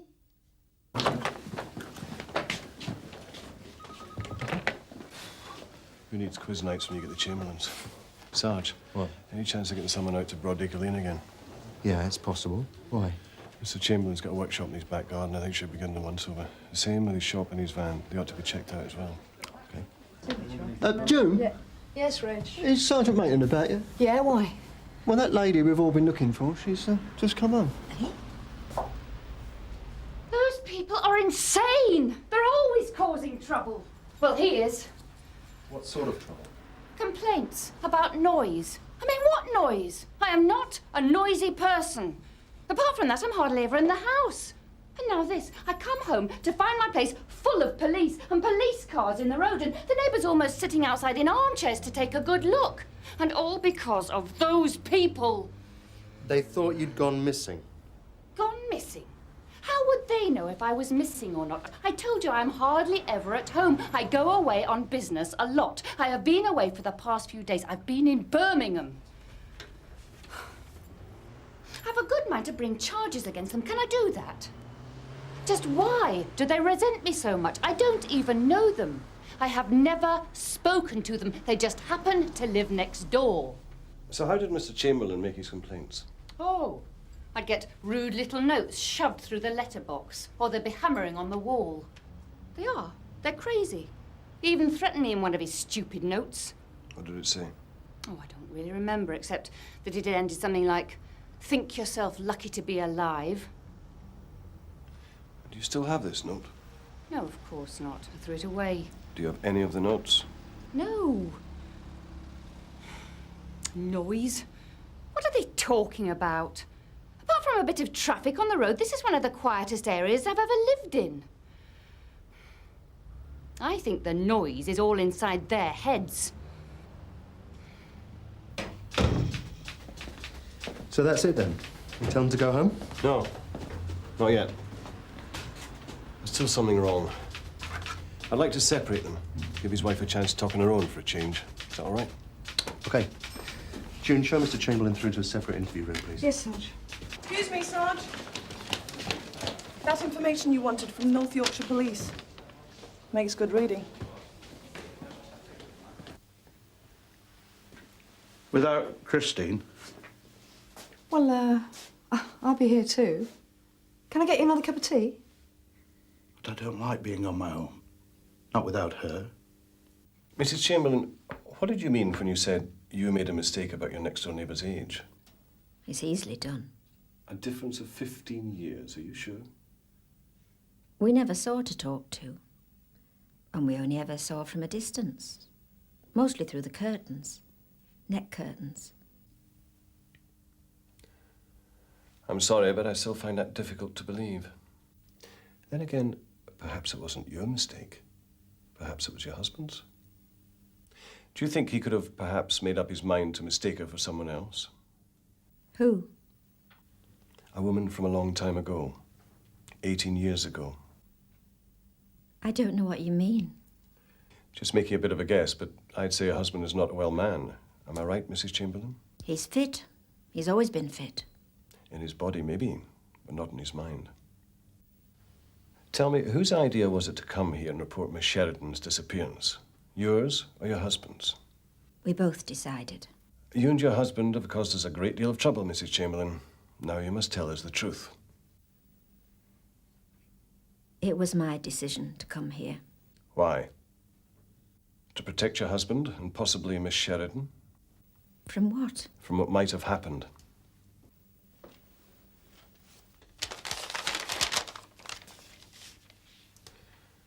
Did you ever know a family named Beaumont? A woman of 30 named Pamela Beaumont, and her parents, both in their 60s. Are you sure you don't remember them? You see, they lived in the same small village where you and your husband both lived, Burrowford, in Yorkshire. But something terrible happened to that family. Do you remember? They were all murdered, hacked to death one summer day. The bodies were discovered in a manor house that they lived in, but the person responsible was never found. That was 18 years ago. People said it was probably a burglary that had got out of control. These people were wrong, weren't they? We know that now. It's time now, Mrs. Chamberlain. It's time to tell the truth. Isn't that why you came here in the first place?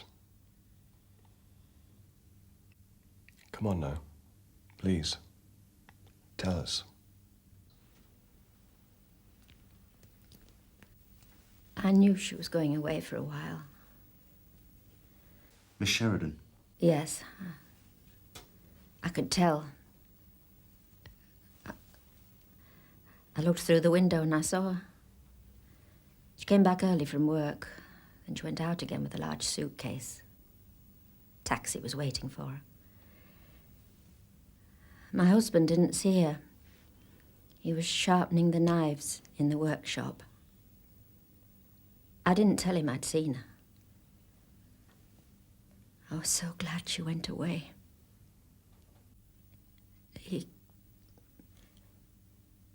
He'd got her mixed up again, you see. In his mind, he thought it was those people again. The bones? Yes. He could still hear the noise they used to make. Still feel hurt by the way they used to treat him.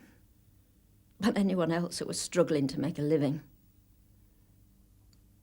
They were bad people. They didn't deserve to be killed. No. When he brought the van and the aprons home, I knew what he was going to do. Because he'd done it before. When I heard the sound of those knives being sharpened, it brought it all back. So I told lies and I brought him here. I had to. He had to be saved, you see. Saved from himself.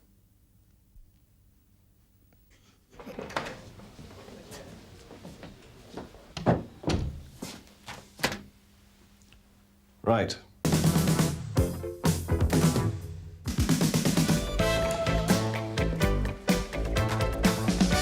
what do you think Lawson's looking at? 5 to 10 years, depending on the judge. Well, better not be Judge Roper then. Probably let him off with a caution. A robbery and wounding. Even old Ropey wouldn't dare do that. Sergeant Roach. Yes. Julie Fields, CPS. Pleased to meet you. Dixie Carver, Jim. Hello. Hello. I'm sorry, but defence counsel's just informed us Lawson's not going to plead guilty after all. What? But he confessed. Ah, that's just it. He's retracting the confession. So what is it this time? Oppression or unreliable circumstances? Both. We won't know the exact nature of the allegation until the voir dire. The trial within a trial. To see if the confession can be included in the evidence. Yeah, but he's just trying it on. How long is it going to take? Could be all day. Oh, no. Morning. Fine. Ta-da! One warrant to search the premises of Marvin's Marvellous Motors Limited. You jammy old... How do you swing that? Charm, Alan. Plus, I had a very good case. You know, overwhelming circumstantial evidence, the place was dealing in stolen motors, etc., etc. And they bought it? Yeah. Wonders will never cease. It happens to be true, Gov. As you've been telling us all for the last month. Yeah, well, once Ted gets back, we'll be paying Marvellous Marv a little visit. Yeah, well, that might be some time. I've just had the CPS on the blower. Lawson's changed his plea. So Ted may be held up. Darrell Nigel Graham Lawson, you are charged that on the 13th of October you did assault and rob a Mr. Mahendra Mirchandani of £151.33 in money, contrary to Section 8 of the Theft Act 1968. How do you plead, guilty or not guilty? Not guilty. Of what dear? Yeah. Do the CPS want anyone else down there? Anyone who had contact with Lawson while he was here, which means Roach, Carver and the custody sergeant. And who was that? Maitland. Oh, yeah, and the police surgeon who examined him. Lawson was recovering from an amphetamines bender when he was brought in. The doc slipped him something for his nerves, apparently.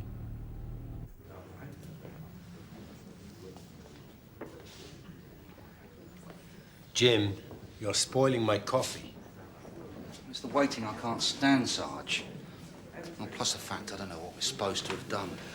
Well, it's trial by ambush, isn't it, mate? They sucker us into saying something, then they twist our words and spring some nasty little surprise. 10 to 1 it's something to do with his drugs. He wasn't fit to be interviewed or something. Excuse me. You're the policeman involved in this case, aren't you? Roach! Excuse me. Yes? I'm Sumita Gupta, Mr. Michandani's victim support. Hello. I was wondering if you could tell us what the hell is going on. We are thinking this Larson say guilty, but he say not guilty. The jury come in, and then the judge send all out. Well, basically, Lawson, that's the accused, he says we got his confession out of him unfairly. We've got to convince the judge that we didn't, or we can't use the confession as evidence to the jury when the trial proper begins. Kya keh raha? Take care. And if you can't convince him? Well, we've got no case. Just a witness who thinks he saw Lawson near the scene around the time of the crime. Mr. Mirchandani was attacked late on the night of the 13th of October last year when a hooded man entered his late-night supermarket, threatened him with a knife, and demanded his takings. Mr. Mirchandani refused. A struggle followed, during which he sustained several knife wounds before the man made off with the contents of his till, about 150 pounds. After inquiries were made in the area, a witness came forward to say that he had seen a man of similar build to that described by Mr. Mirchandani in the vicinity of the supermarket just prior to the time that the attack took place. He later identified, from photographs, that man as Darrell Lawson. D.C. Carver and I arrested Lawson early on the morning of the 16th. That's 3 days after the offence? Yes. He was taken to Sun Hill, questioned, and eventually admitted to the crime. Did anything unusual or out of the ordinary occur during the course of his questioning, Sergeant? Can you remember? Not really. Except after he admitted to the offence, he asked for drugs, amphetamines. I asked him why. He said he was a heavy user and he wouldn't tell us any more until he had some. Was this the first you knew about his drug use? Yes. What did you do? I suspended the interview, informed the custody sergeant. He called a police surgeon who examined him and gave him some tranquilizers. Tranquilizers? He was getting a little wound up. Then what happened? He made a statement and was charged. In other words, then, when Mr. Lawson made his statement confessing to the robbery, he had been passed fit to do so by the police surgeon? Yes. Thank you, Sergeant.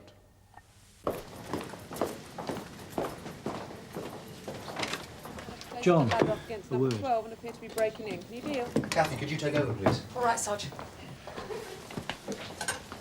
You needed in court. Oh? Darrell Lawson. Ring any bells?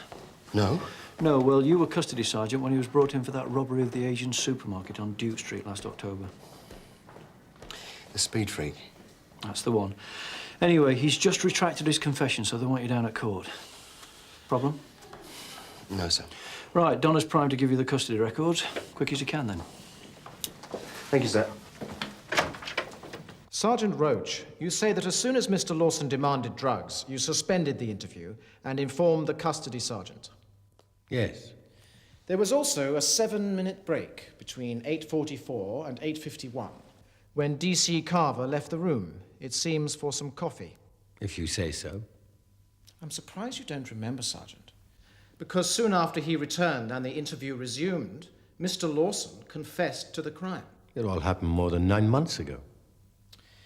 Did you say anything to Mr. Lawson while D.C. Carver was out of the room? No. Nothing? Not that I recall, no. Are you sure, Sergeant? Because it looks very fishy, doesn't it? That Mr. Lawson should suddenly open his heart to you in return for a cup of coffee, when up to the point that D.C. Carver left the room, he'd been adamant that he had absolutely nothing to do with the robbery on October the 13th. Well, Sergeant Roach? I'm sorry, what was the question exactly? Hello, Skip. All go, I see. Well, the wheels of justice grind exceedingly slow, as they say. Do they? So what time am I on, do you know? Well, they're not through with Ted yet, and he's on first. Because, as you so rightly said, it all happened so many months ago, I'd like to refer you to a fair summary of the interview made by D.C. Carver and a word-for-word transcription made by us and agreed by the prosecution from our copy of the tape recording of the interview. Which document is this? JC1 and 2, my love. Ah. Cool. What would you say we are to make of Lawson's line, "I ain't saying no more till I get some stuff"? He knew we had him in the frame for the robbery, so he decided to do a quid pro quo. Really? I think this shows that you've done a deal in that break, and that Lawson is here afraid of giving you too much in case you don't keep your side of the bargain. No.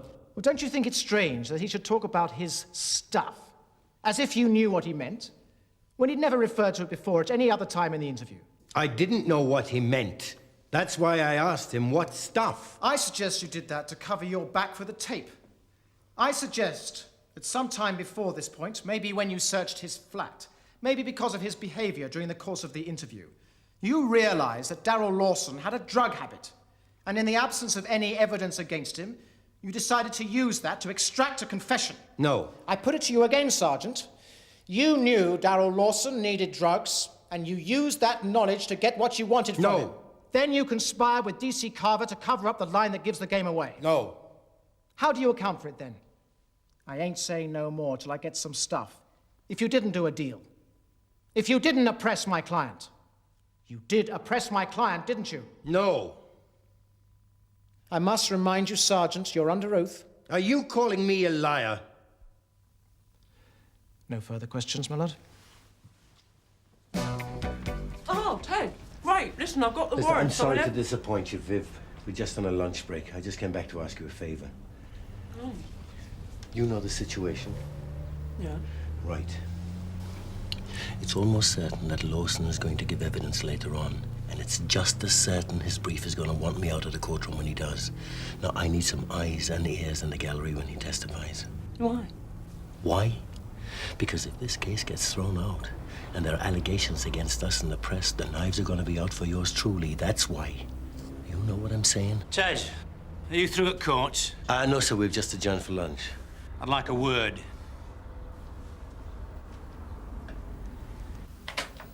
All right, all right.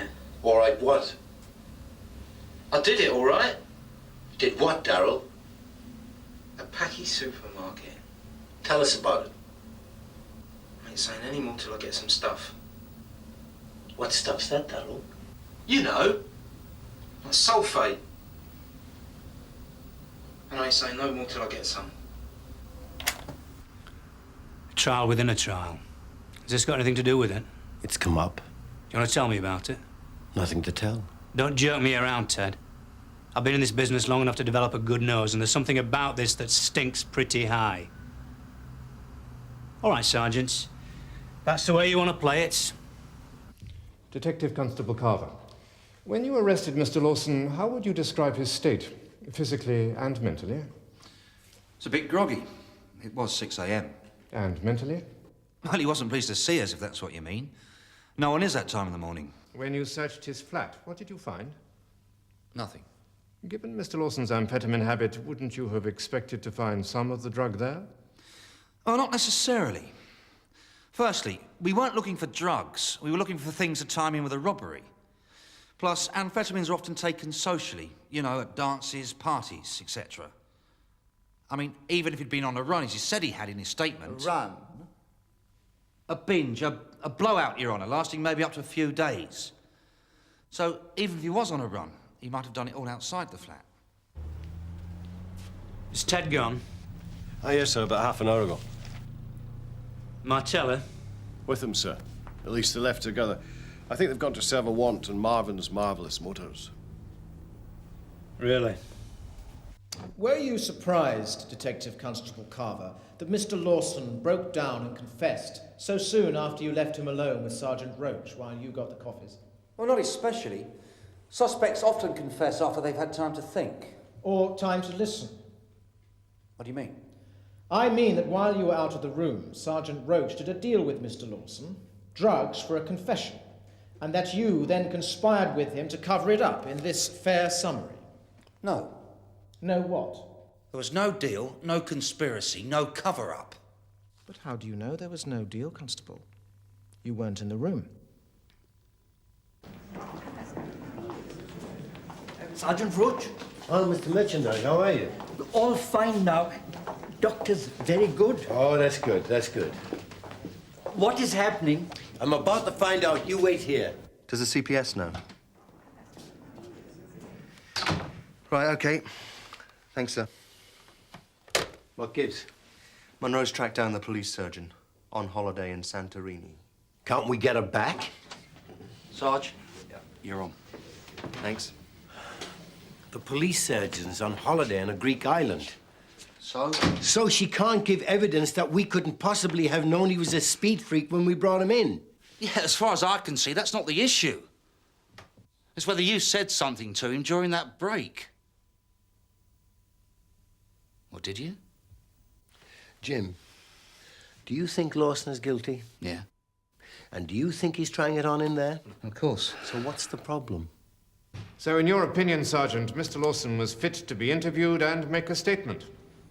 Yes. And in the opinion of the police surgeon, too. Thank you, Sergeant. Sergeant Maitland, how would you describe Mr. Lawson's condition immediately before the police surgeon gave him the tranquilizers? Tired, agitated, hungry again. Had it changed markedly since you first saw him when he was brought in? Well, if anything, he was more tired and shaking a bit more. Thank you. No more questions, my lad. Thank you, Sergeant. My lad, because the police surgeon did not envisage being called, I'm afraid to say she's on holiday and cannot be contacted.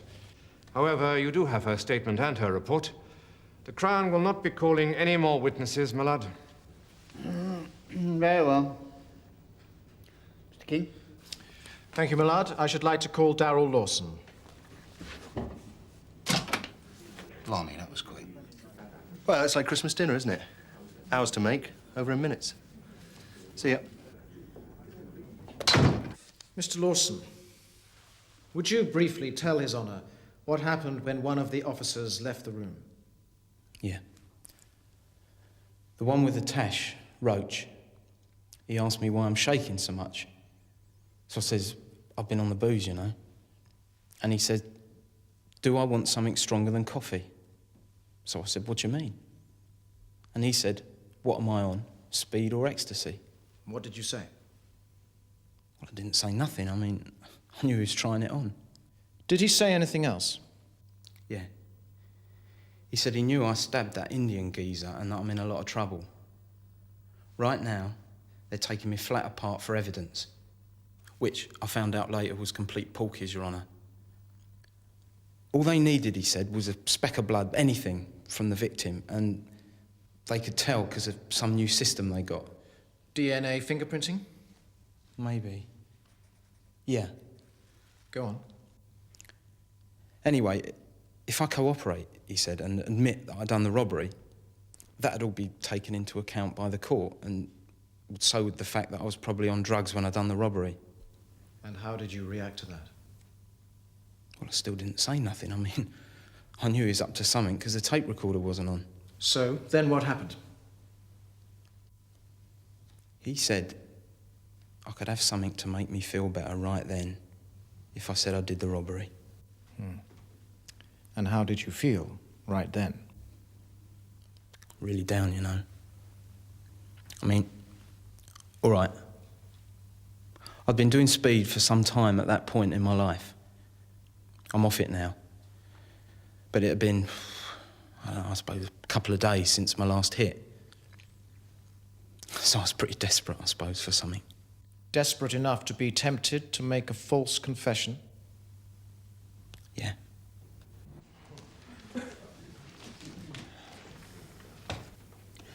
Because you know what it means if this case is thrown out, don't you? Another black mark in that big book called Sergeant Edward Roach, Metropolitan Police. With the emphasis on Sergeant. Well, perhaps we should have looked harder for more evidence then.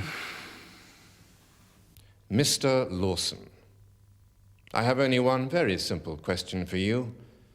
You say you were so desperate for drugs that you freely confessed to a crime that you didn't commit.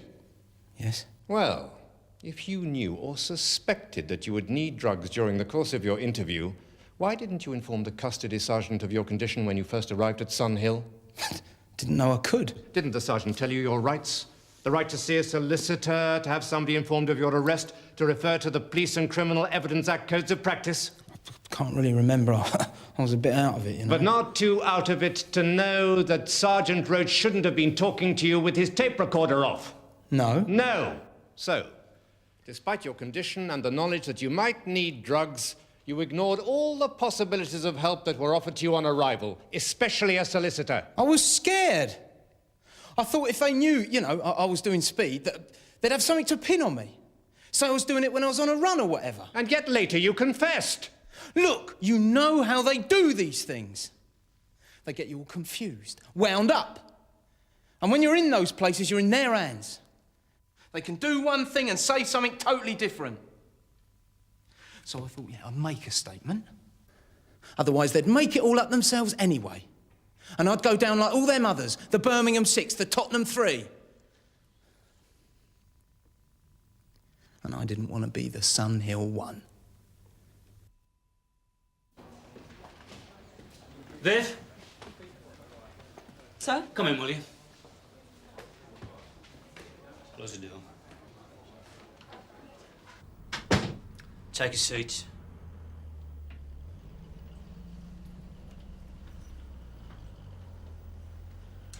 Where have you been? Out, sir. I don't get cute with me, Martella. Either you're out on police time, in which case it's my business, or you weren't, in which case you should have asked permission, which you didn't. So it's also my business. You were seen leaving with Ted Roach. I've been to court, sir. What for? I thought if Ted Roach was through in time, we could still serve the warrant on Marvellous Marv. So why'd you leave it here? Why'd you go to court?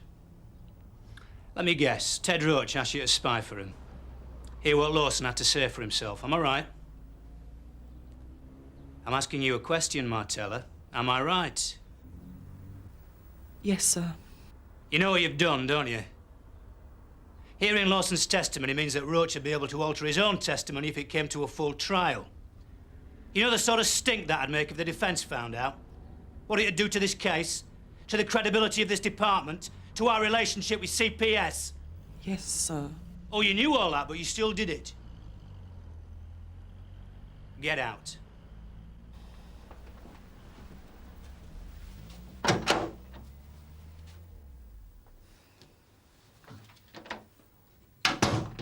Section 76, subsection 2 of the Police and Criminal Evidence Act states that where a confession is contested, the onus is on the prosecution to prove beyond reasonable doubt that it was not obtained by the oppression of the person who made it.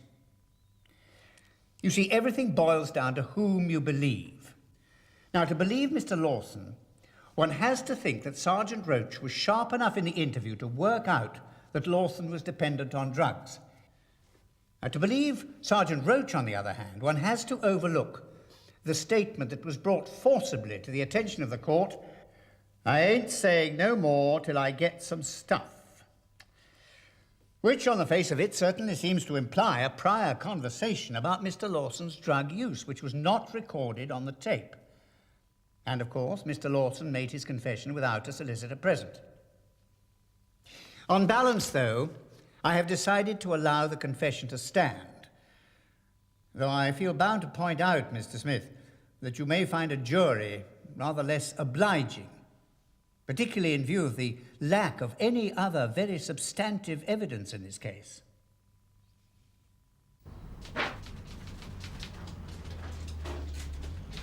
Spelling's getting worse, Viv. We don't want the CPS to think we're a bunch of planks, do we?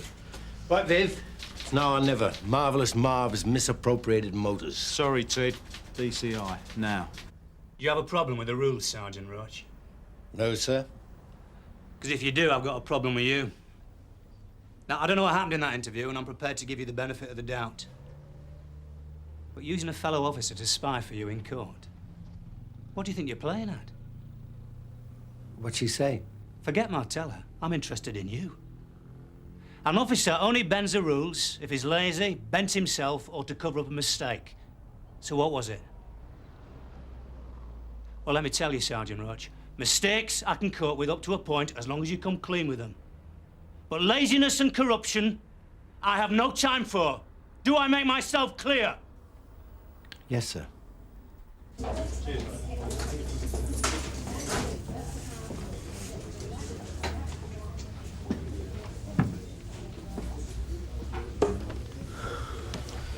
Cheers. Cheers.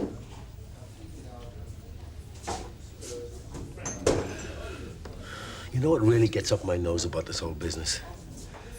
Everyone seems to forget that what we're talking about is a piece of scum who got smashed out of his brain and then stuck a knife in an old man. More than once, and then robbed him. So what if I did talk to him a bit when I shouldn't? Did you? What do you think? Don't give me that look, Frank. It used to be called good policing. That was pre-Pace. What's the matter with you? You look as though you stepped in a load of dog's mess. I just had a call from the CPS. They're dropping the case against Lawson in light of the judge's remarks. You're joking. Oh, dear.